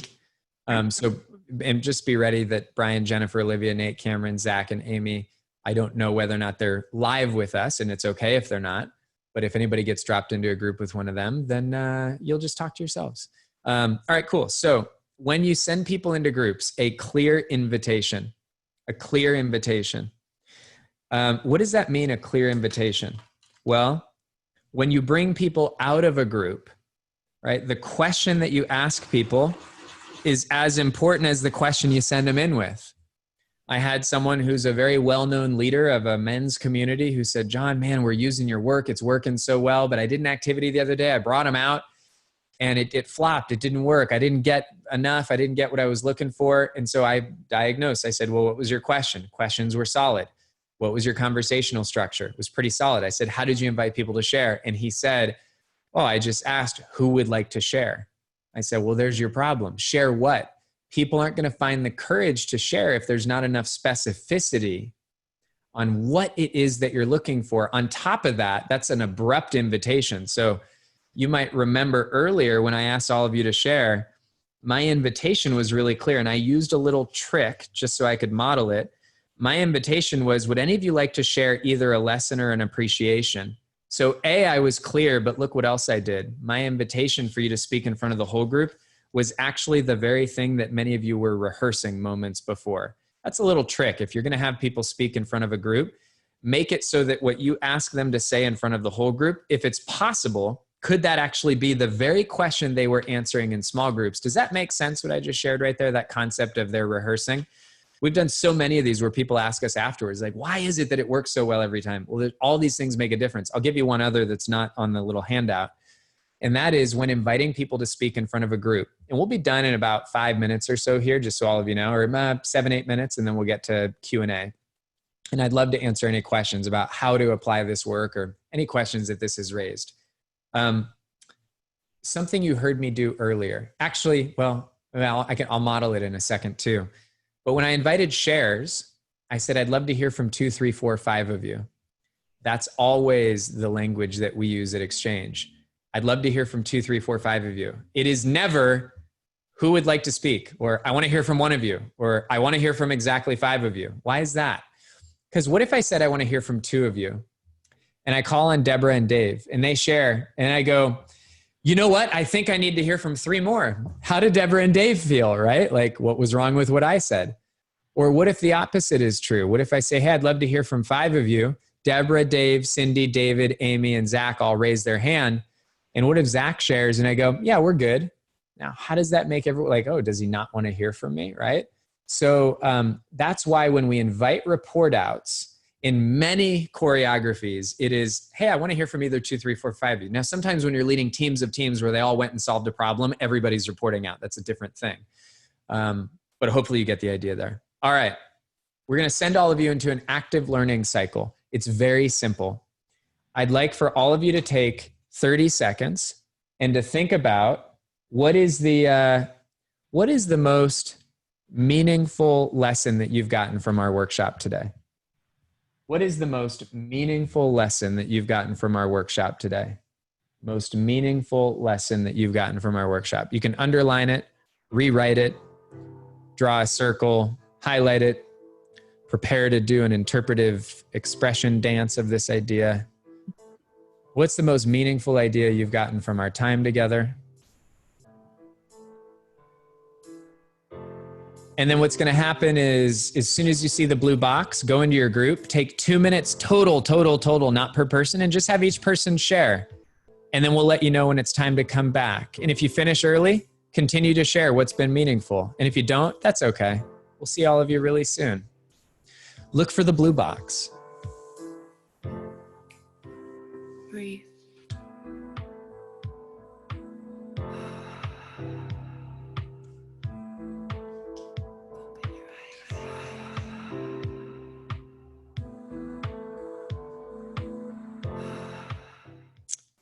Jenna, how was the music? It was good. It was perfect. Yes, yes. That's cool. Zach, Michelle, Terry, hello. Alex, Brett. All right. Hey, any of you who've been through our training before, by the way, drop a comment in the chat box about how awesome it is or what it's like in case you have to leave soon, because at some point I'll answer people's questions. Hey, welcome back, everybody. Hey, I'd love to hear from 2, 3, or 4 of you. What was been most valuable thus far today? We'll just do a rapid round of shares. You could raise your physical hand or your digital hand if you know how to do that. But yeah, Alex, we'll start with you. Please, buddy, go ahead. There we go. I muted myself after you unmuted me. Thanks, John. I loved what Brett said, and he he reiterated that what are the questions that unlock the most important learning? Then asking that question of ourselves going into any interaction, whether it's one-on-one or group, I think is just a beautiful line of thinking. Awesome. Awesome. Thanks for sharing that. Those of you that just came back, I just asked for a few people to share anything that was most insightful. Zach, I think I saw you raise your hand. Yeah, please, Zach, go ahead. For me, I think it was the alignment of all three and how they build on each other. I had been taught to ask good questions and create, emotional safety, but never been taught to structure it that way, and where each step builds on the other. It's magical and beautiful. So thank you. Hey, thank you, Zach. Awesome. That's great to hear. Love that. Happy to hear one or two more. Anything that's been most insightful. Brett, yeah, please go ahead. I'd like to reflect what Alex said, which was also an epiphany for me, is that everything grows towards that which gives it life. And when you're focused on just the problem and how bad it is and all the problems with the problem and all that stuff, that you drew that circular line going down where it's basically going apart. But when you focus on the thing that gives life, like what's the most exceptional customer arrival experience, then that starts to give life. So those kinds of questions. That's awesome. Love that, Brett. Thanks for sharing that. Cool. Cole, and then Amy, last one after Cole. Oh, and then maybe David. Go right ahead. I want to point out Alex can cut his hair by himself with nothing but the razor and the mirror. And he did a spin around, and it was a perfect fade, straight razor cut. I mean, just beautiful. So that was mind blowing. And just the overall way you communicate, John, has just been beautiful. And in our world, that's the way we have clients engaged, is through all communication. And so many times I finish a meeting and go, golly, I could use way less words. Whatever I said, 10 sentences after probably could have been cut out, and it would have only been more meaningful. So thank you. Thanks, Cole. Thank you. And great honorable mention to Alex's capabilities there. Love it. Amy, and then David, please. Oh, you might be on mute. Okay, now can you hear me? Yep, you're good. Okay. I like how the questions that you talked to us about asking to the group, it generates a conversation. It brings about our thought processes and allows us to express ourselves, and which then sets up for more facilitation and more learning. So I just liked how you gave us and kind of your broad overview of how questions should be structured and how they can actually help people come together in a conversation and connect. Awesome. Yeah. And inside of what you shared there, there's something really powerful that happens when a group starts to learn to come together in inquiry, is they start to appreciate being curious together. And when that happens, a whole bunch of other things become possible. The ability for a group to build no longer their competitive advantage, but their evolutionary advantage, their ability to adapt in the face of continual change. One of my mentors and coaches, who's also a big member of our community exchange, Dr. Danny Friedland, was coaching me on this today and talking about the power of creating the conditions where everybody is curious, and what that does literally inside our biology, and that it puts the relationship as the priority. And he said something that's on a piece of paper, but I won't find it in time. But it was something along the lines of, the purpose of every meeting is to advance our ability to relate before it is to address the task. And if you think about the power of what we're doing here, we're advancing our ability to relate as the priority versus the task at hand, because the task is going to change and it's going to get more complex, but our ability to relate has to continually remain the priority. David, coming your way, please. Yeah, thank you. So I've been talking to quite a few people lately, and on their journey and their path through life, and like, oh, why are you doing what you're doing? And it keeps coming back to this idea of the connection that they get to have with people in the work that they're doing. And so when you brought it to that point of like, oh, we're creating that with this facilitation, I just thought that that's amazing. And I'm really excited about that. So thank you. Awesome.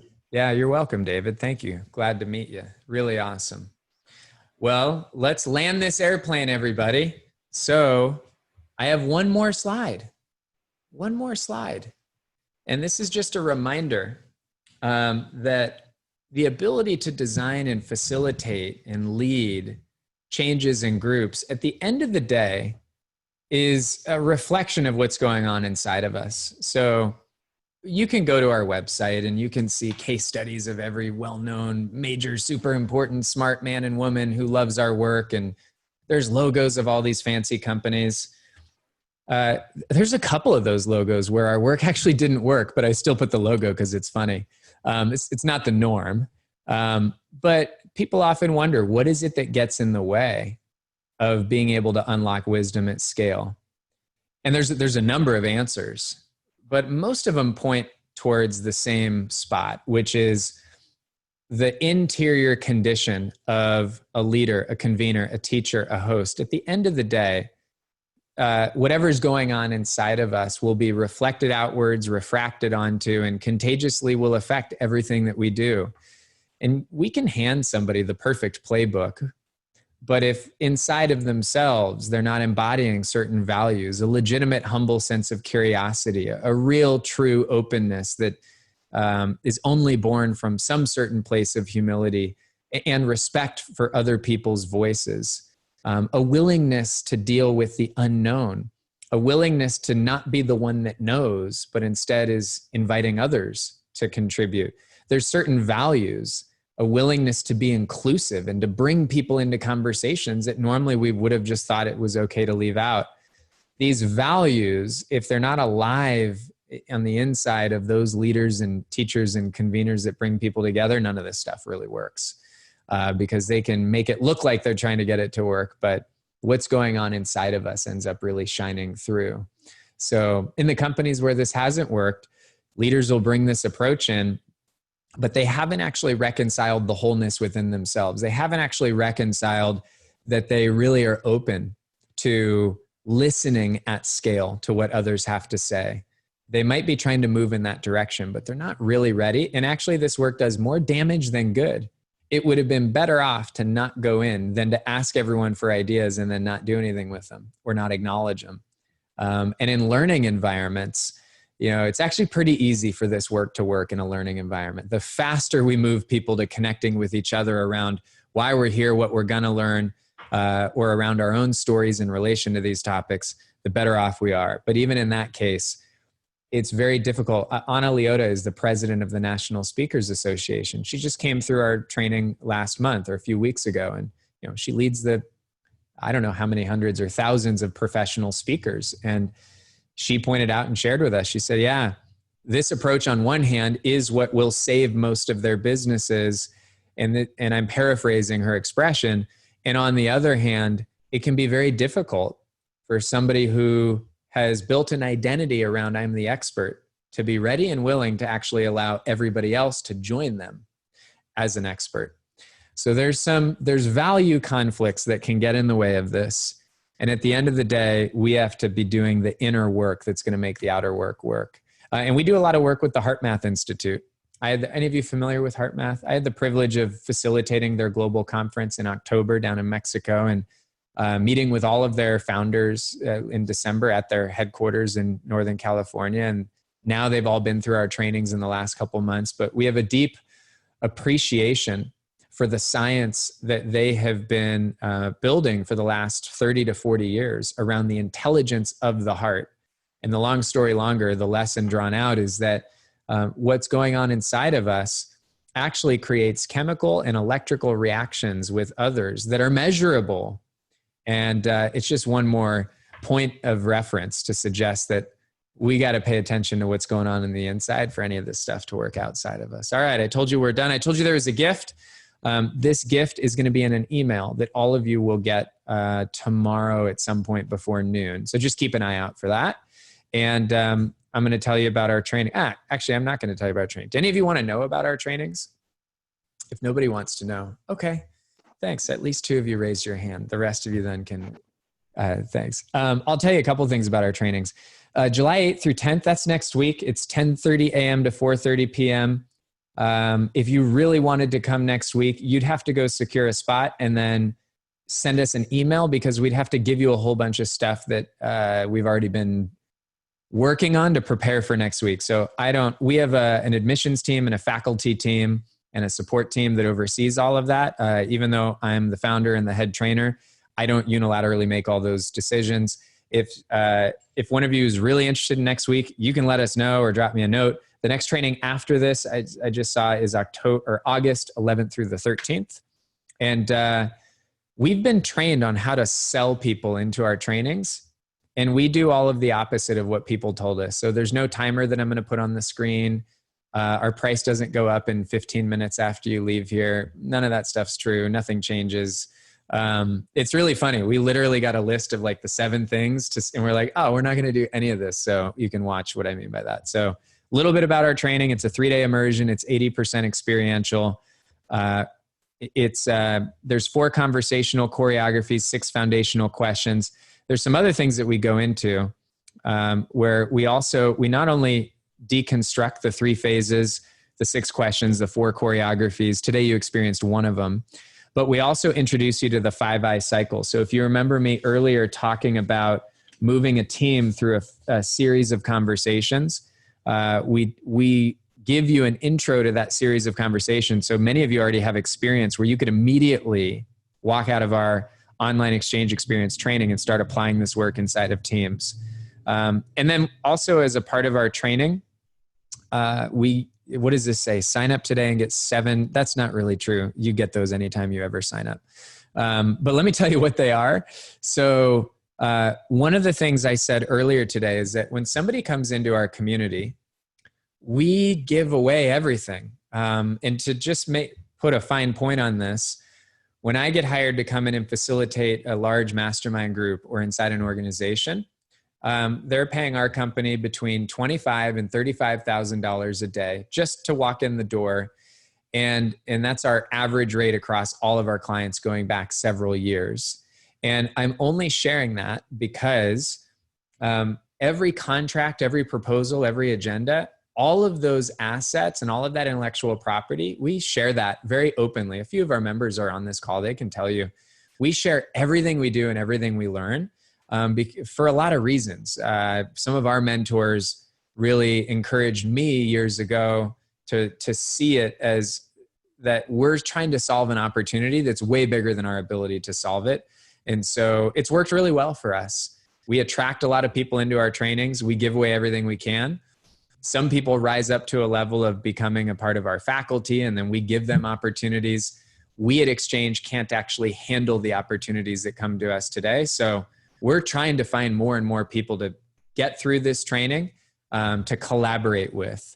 And we've trained over 200 people just in the last 8 weeks across 3 trainings. We had trained that many people over 3 years before this. So it's been crazy here at Exchange. But when somebody does come into our ecosystem, these are just a few of the things that we share with them.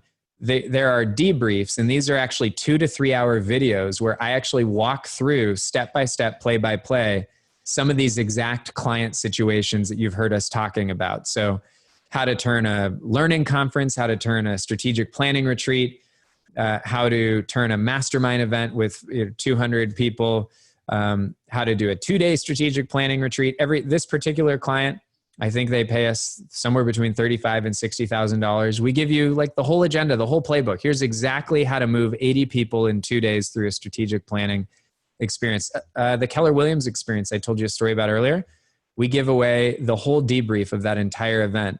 And we're really proud of that. There's a women's mastermind event. It's a 3-day retreat. We give you the whole playbook. There's one of our faculty members, Jesse Harless, is doing system level work in the recovery community. And you can see, how do you lead at the scale of a whole industry? How do you bring together a whole ecosystem to strategically create solutions at the scale of a system bigger than just their own organizations? It's amazing work that Jesse is doing with this work. And he shares it all very openly. So, oh, and I did put the dollar signs, and I only put these dollar signs here just to give you an example. This is exactly what we get paid for these exact engagements. So there are a number of folks who come into who enroll in our training. They take some of our tools. For example, we give people a toolkit the minute they enroll. Inside that toolkit, there are emails, and I'll show them to you right now, that you can cut and paste, and you can send to organizations or communities, and they will, now careful, if you talk yourself into something before we trained you, you got to take some ownership of that. This webinar does not substitute for the 3-day immersion training.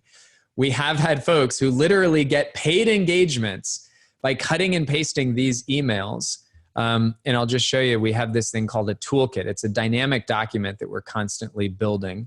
And inside this toolkit, there are entire email templates. It's probably fuzzy and you may or may not be able to see this, but we've refined this down to the word where once somebody goes through our training, these are the things you can put in an email and you can say, here's what I know how to do. I'd love to either have a conversation, or here's specifically what you could hire me for, or there's examples where you could say, I'll do this at no charge.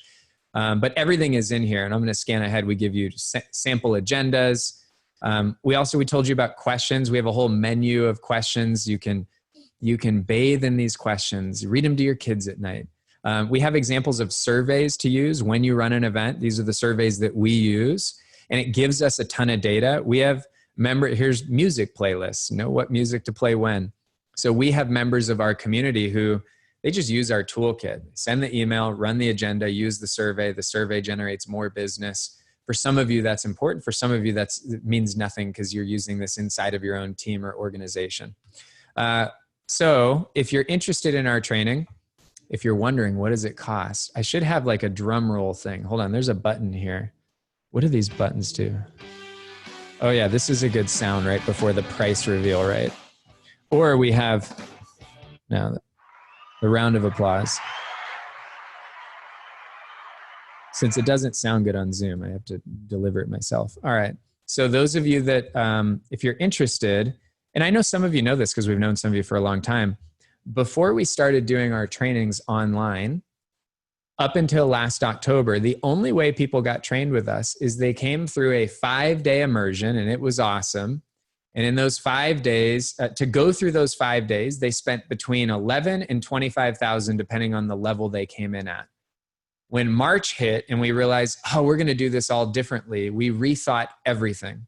And so we thought, okay, for a window of time, indefinitely, we don't know when we're doing everything in person again. We thought, let's reimagine this. So we changed our whole model to where now when somebody wants to come through our training, the price is, drum roll please, it's $1,997. So I have to correct myself. That is the one piece of advice we chose to follow. We were told that if we put it at $19.97, that $3 difference somehow would psychologically manipulate you into feeling like that's really inexpensive. I thought it was so silly, I kept the idea. So it's either $19.97 or 2 payments of $1,000.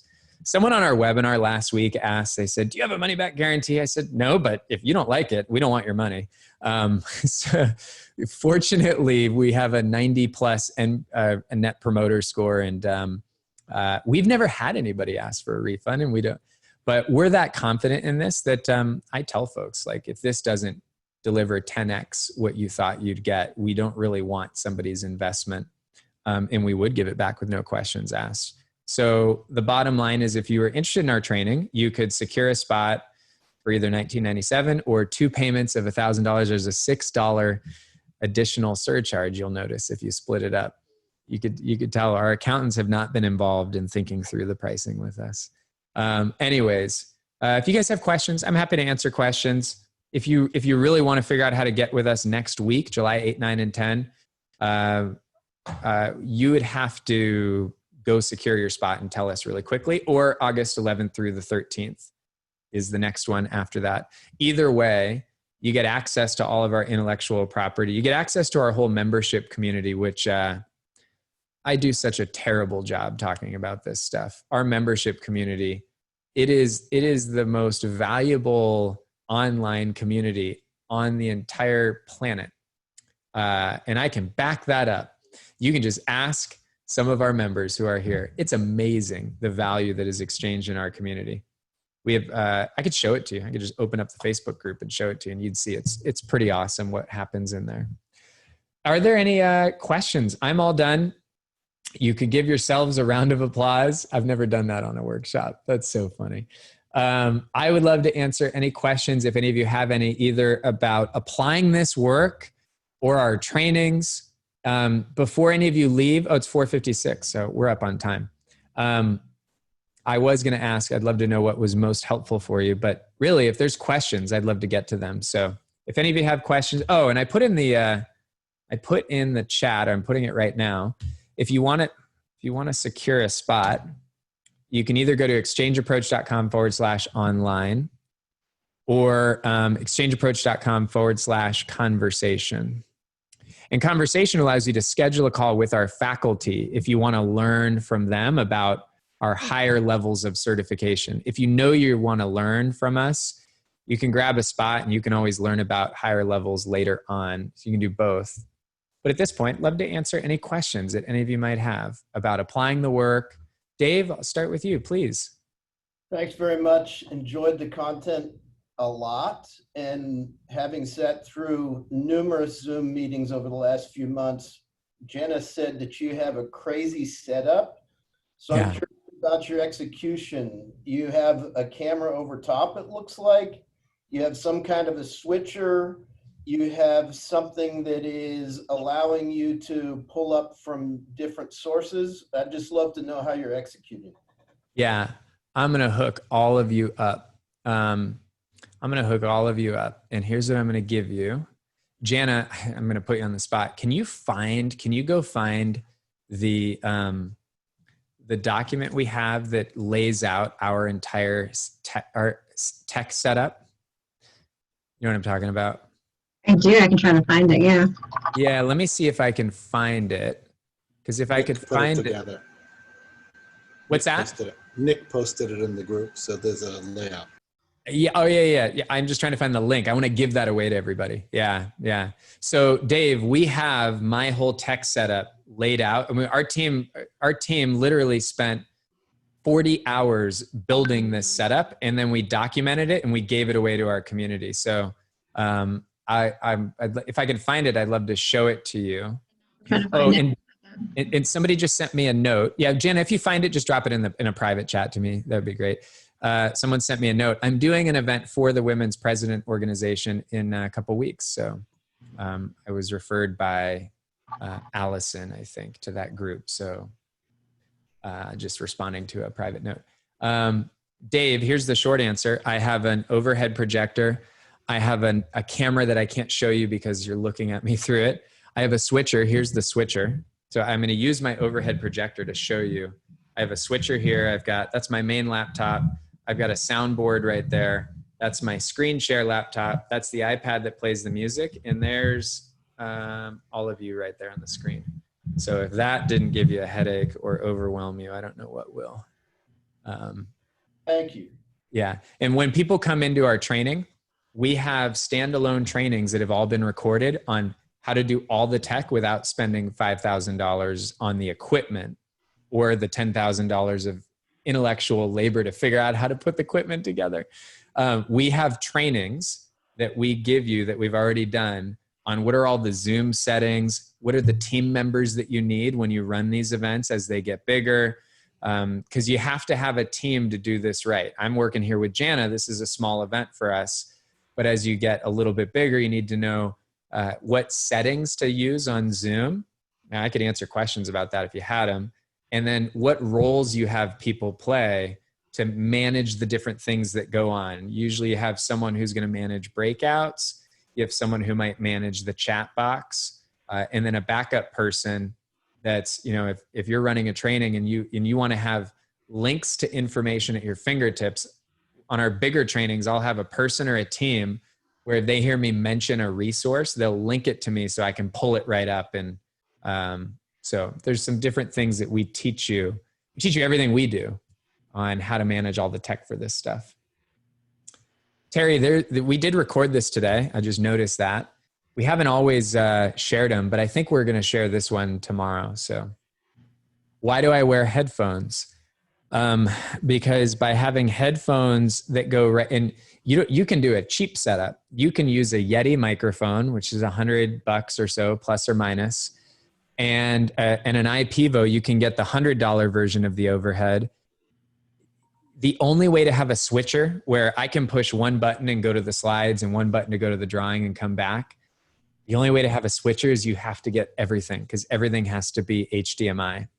You have to have an HDMI camera, you have to have the soundboard, you have to have an HDMI overhead. If you don't want to deal with the switcher, the switcher's awesome. If you're not going to do the switcher, but if you're doing a lot of this stuff professionally, you have to make some of these investments. That's my opinion. Right as I was telling you, you don't have to. But there is the cost-effective way. We show you how to do that. Is that a tattoo? Someone asked, is this a tattoo? No, this is a new calm patch, which if it does half what the marketing says it does, it makes me smarter. I buy it for the placebo. So there's a way to do a $300 setup instead of the, I don't know, $5,000 setup.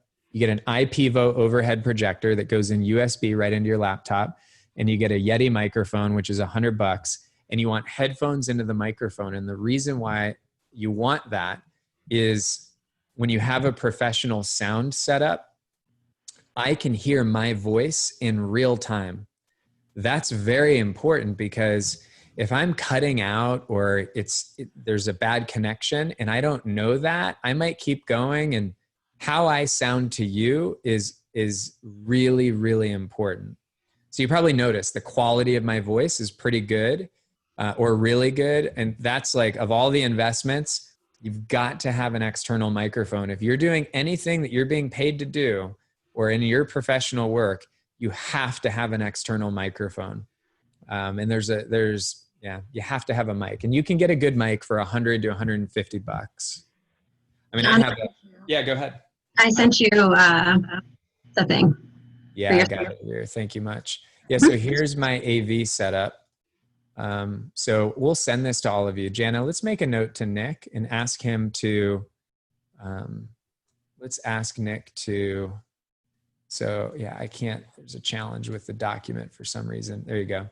So here's the AV setup, here's the shopping list, and here's a link to everything that you could possibly buy. So this workshop just cost some of you, this free workshop just got really expensive.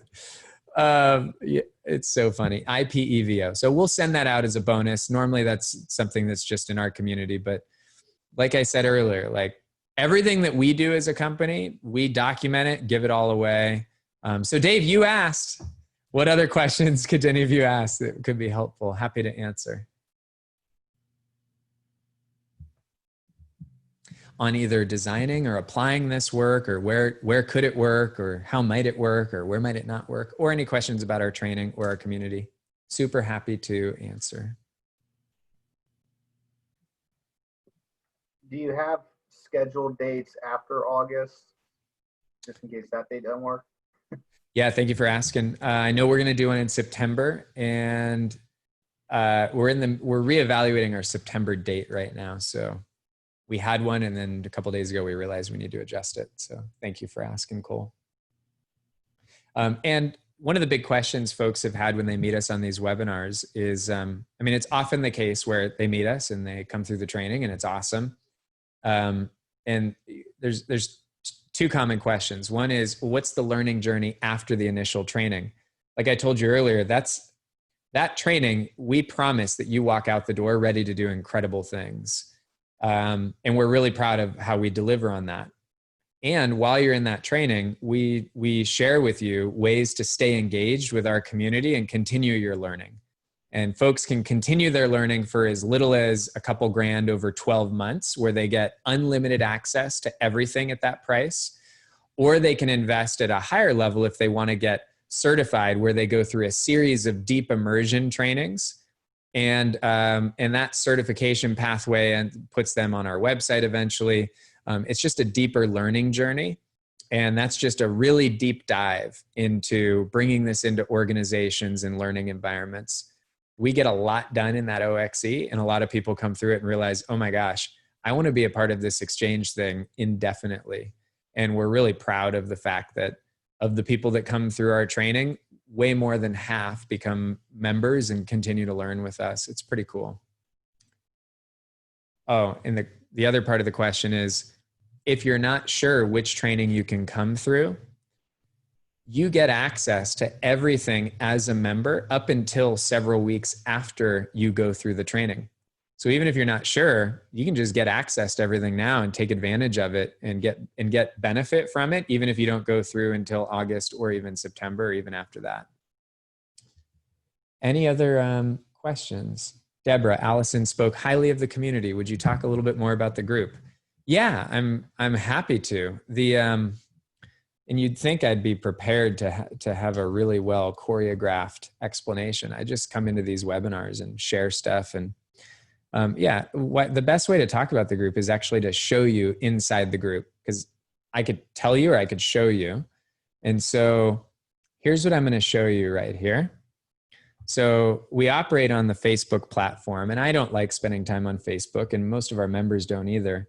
But many of them will tell you that our Facebook group, the way it's designed, it's one of the most effectively designed groups that they've been a part of. So here's an example of one of the things that goes on inside of our group. So, I'm just showing you what I'm seeing. This was posted an hour ago. And this is one of our faculty posting from a design studio. So a design studio is something that happens every single week inside of our training. And a design studio is where we do live coaching of our members. And it's our faculty helping them to design engagements that they're going to go implement. It happens every single week, and it's all open source. So anyone who wants coaching, you just let us know. The only condition is everybody gets to watch. That's how we spread the learning. So that's what you just saw there, is a post from a design studio that just happened an hour ago. And let's see. Here's somebody posting a resource. So in our community, we've got a couple simple ground rules. People can either share an ask, a give, a win, or a debrief. Here's one of our facilitators asking about a values exercise. Here's somebody praising somebody else. I'm looking for there's one that I saw the other day that I wanted to find. Oh, this is pretty cool. We did a post last week where we asked people, how did you find the community? Or did somebody introduce you, basically? And check this out. So, there's 57 comments where we had people share who referred you into this community. And it's pretty amazing because the majority of folks were referred by somebody else. But just to see the network that we've created, so I'm just scrolling through this right here. And I can tell you about a couple of these folks. Cynthia Lawson-Whitaker, she's the president of the Psychological Association for the state of New Hampshire. And she uses our work across her entire association. Anna Leota, I mentioned earlier, is the president of the National Speakers Association. Dan Diamond, who referred her, is a world-renowned professional speaker and storyteller.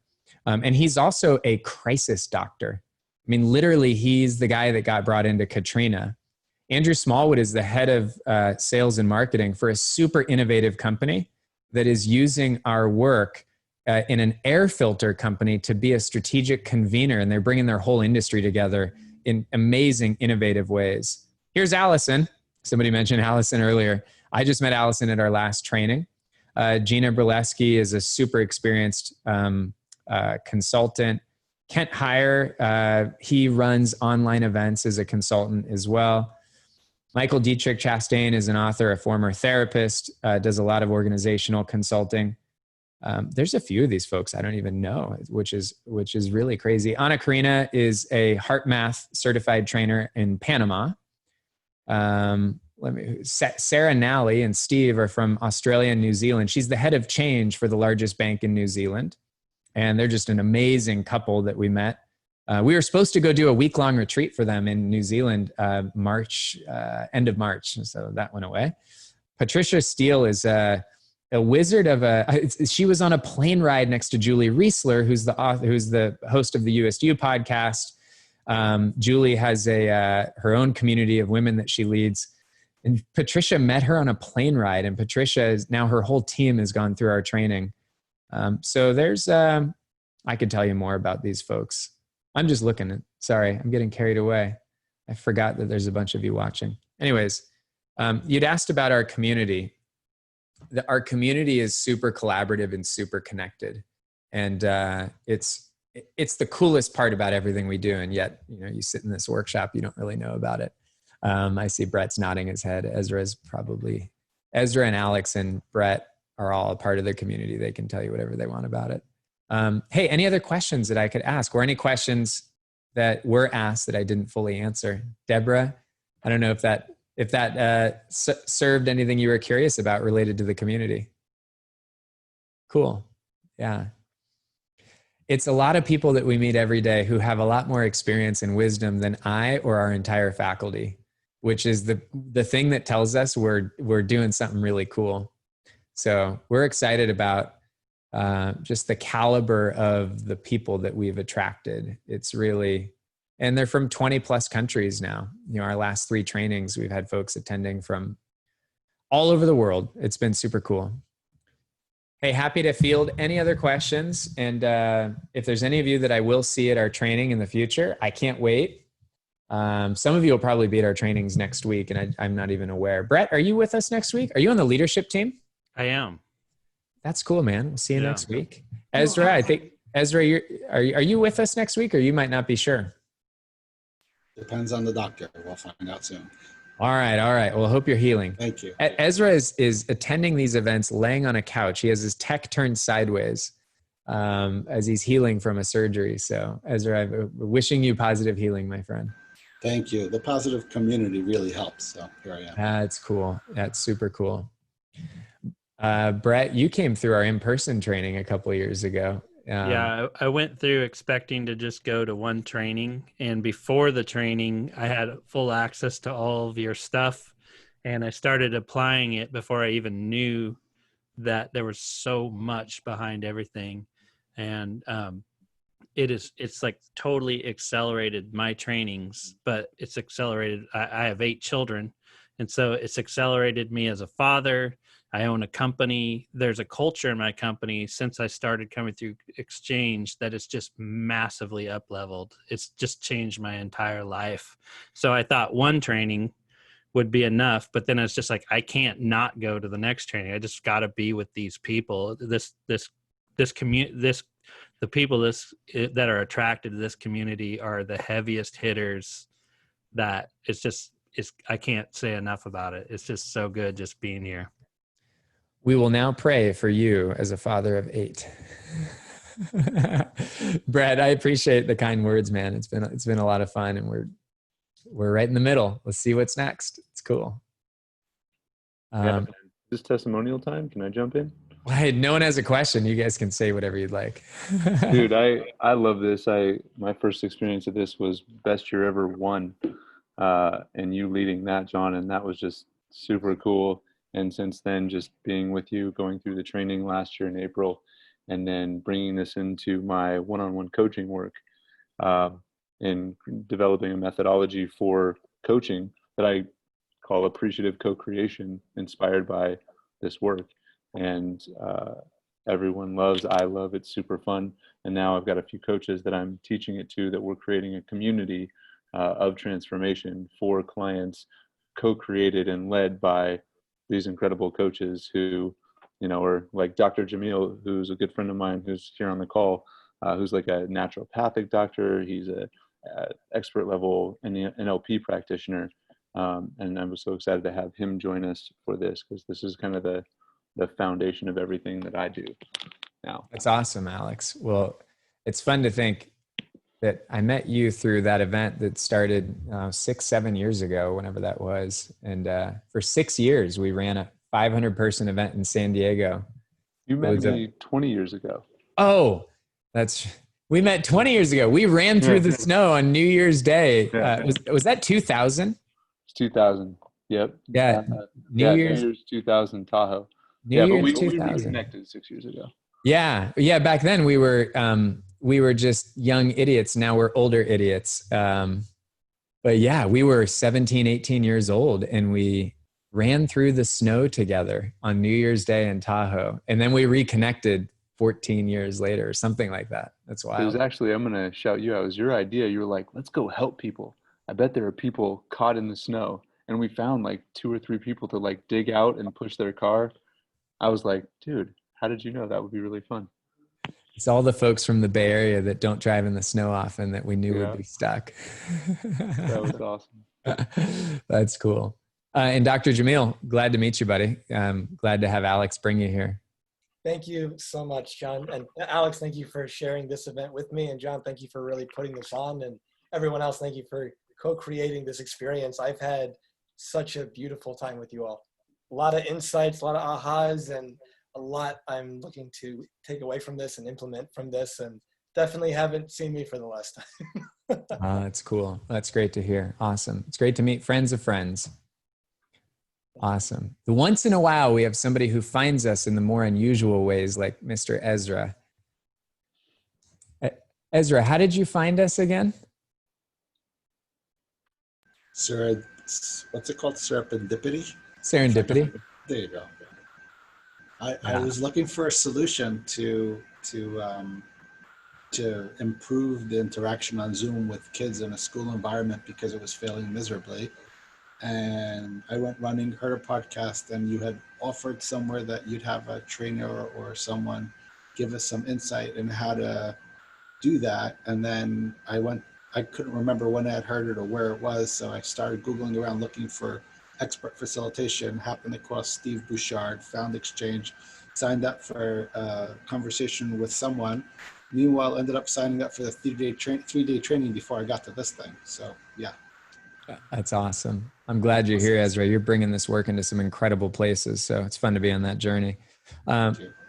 Amy, curious if Zoom is the best platform to do a webinar that also shows a video. So Zoom is the platform we use for everything we do. It doesn't mean there's not platforms that might have some aspect of it that's better for video. What I've noticed, so I'm going to show you, there's a few ways that we use video. So, now we have a switcher, but even if we didn't, it would be the same thing. So right now, like if you go to speaker view, I can just stream this video. And is it having a problem with buffering, or does it look like it's pretty much in real time? A little bit It looks skippy. pretty good. Oh, for me, it's not too bad. Yeah, it might be hard to know because of the movement. But anyways, sometimes we'll put these nature videos on and put music in while people are doing journaling. It's a super cool move to make. But we've been told that for the most part, this platform works out just fine. So I can see right now what most of you see. I can see what's being sent to you. If what you're seeing is choppy, which is not what I'm seeing, that's because of your connection, which means it won't matter what the platform is, if that makes sense. So I can see what's sent to you. Whoops, let me get out of there. So we use Zoom for everything. Now, if you're ever going to play a video during Zoom, you don't have to have all these switchers. You just go to share screen, you share your screen, share the sound. One key learning is don't have it buffer off the internet. That almost always will make it choppy. Even if it works when you're not on Zoom, when you're on Zoom, if you're going to play a video, have it be loaded on your drive. Okay. Okay. Thank you so much. Yeah. And our tech team would, if they were here, they'd be prepared to shut me up because it's above my pay grade really quickly to start talking about the tech. But the thing about this is you don't need to know that much. That's the beautiful thing about Zoom. It's not that complicated. Hey, happy to field another question or two, and then in the next few minutes, I'm going to make my way. I'm going to go coach 10-year-old youth baseball. We've actually brought in a yoga instructor for these 10-year-olds tonight. It's the first time we've done this. And you should have seen the boys react when the head coach told them we were going to do yoga. It was this classic, like these little men that were too cool for school. And, wait till they meet the yoga instructor himself. He's this big former football coach from a university, a football player and coach. And the guy's going to just crush these 10-year-old kids, like in a good way. Like, you know, oh, yoga is something that can actually push me. They'll appreciate it by the end of it. Maybe, maybe not. Could be a disaster. Happy to field any other questions. Well, Amy, it's good to see you again. Andrea, where did we meet, or how did we meet? Can you remind me? Hi, we met at, no, we didn't meet in person, but I know you from the virtual events of virtual events. So I saw you work there. Oh, okay, yeah. And then you have met my twin sister, Allie, who was on this webinar a week or two ago and told me I need to sort my life out and come and visit this webinar today. So that's Awesome. why I'm here. And so kudos to her for, she was paying me back because I made her come to the virtual events thing. And so she said, well, you need to go see John's work because, and I'm laughing at you talking about your yoga because we teach coaches, athletes, and parents. And so I am all over the 10-year-old yoga plan. Yeah. It's totally going to work and they're going to do great. Yeah, that's awesome. Well, it's great to meet you. Yeah. Great to meet you. Say thank you to your sister, and at some point, I will do. At some point, it'd be cool Yeah, if you you come have through. not seen The Last of Us. We'll come visit you. Yeah. Well, we have an unpublished deal where if 2 people come through, we did something for July. Our enrollment team was in charge of this. I literally don't even know what this thing was. They did something where if people came through 2, and that might not be your case, but I think it was like 2 for 2,600 or 2,700 or 2,500, like for business partners, peers, colleagues, or twin sisters. But if you were going to come through together, you can send us a note, or you can schedule a call at exchangeapproach.com/conversation. Perfect. No, I picked it up when you put it. Is that the same address you put on the chat earlier? Yeah. So I just put the link to enroll in the training, but there's another link to talk to somebody on our faculty team just with any questions. Cool. I grabbed it. Thank you. Super cool. Hey, great. Thank you for teaching in abundance. I like your approach to that. Awesome. Cool. Yeah. Thank you, Andrea. Thank you. Well, and Amy, it is good to see you. Somebody, I don't remember who, but somebody sang such incredible praises about your breath work. Do I have the right Amy? Yes, you do. Yes. All right. Somebody who learned from you. And here's what I remember. It was something like, I basically learned that I've not been breathing for 15 years.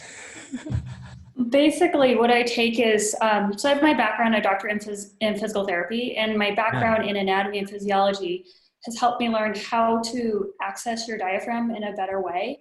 So there's a lot of different types of breath work out there, but if you take the way you breathe, but combine it with changing your body position, the 2 together will help you calm down your sympathetic fight or flight nervous system.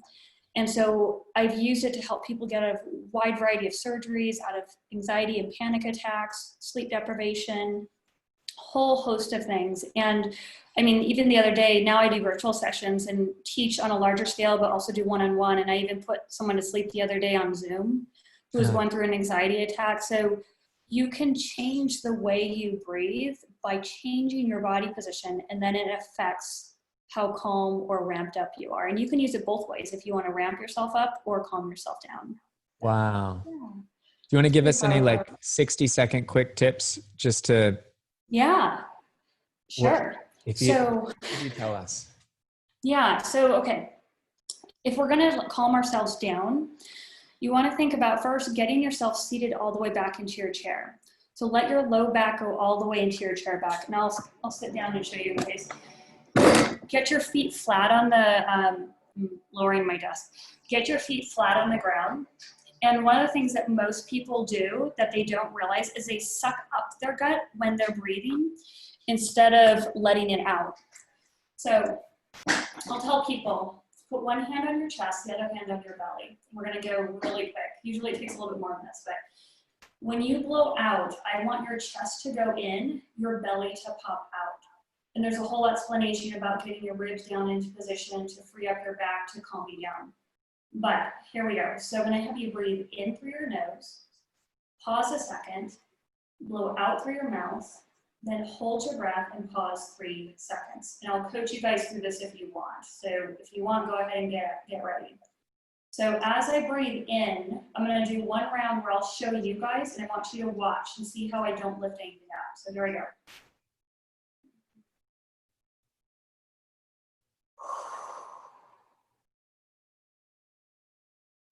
So as you can see, when I breathe in, I didn't lift up. Whenever I lift up, I'm kicking in the fight or flight nervous system in my back. That's going to ramp me up. But now, if I just stay down, keep my ribs going down, I can calm myself down. So go ahead and put one hand on your chest, the other hand on your belly. I'm going to have you breathe in through your nose. Pause. Now blow out through your mouth, letting your chest drop away from your hand. Let your belly spill out. Then hold your breath. 2, 3. Gentle breath in your nose, guiding the air to your throat. Pause and blow out through your mouth, letting the chest drop down, letting your ribs drop down and your belly pull out. Hold. 2, 3. Gentle breath in your nose to your throat. Think about your throat filling up with air. Pause and blow out. Let your chest drop down away from your hand. Let your armpits relax to free up your ribs as your belly button spills out. And you'll start to feel your trunk starting to relax. And then hold. 2, 3. Gentle breath in your nose to your throat, keeping your shoulders relaxed. Pause and blow out. Feel your chest drop down and in. Feel your armpits relax as your ribs drop down and belly spills out. Hold. 2, 3. Gentle breath in your nose to your throat, keeping your shoulders relaxed. Pause and blow out. Feel your sternum drop down and in. Feel your ribs drop down away from your shoulders as your low back settles into the chair and belly spills out. Hold. 2, 3. Gentle breath in your nose to your throat, filling your throat with air. Pause and blow out. Feel your sternum drop down away from your hand as your chest deflates. Feel your belly spill out as your low back relaxes. And hold. 2, 3, and take a break.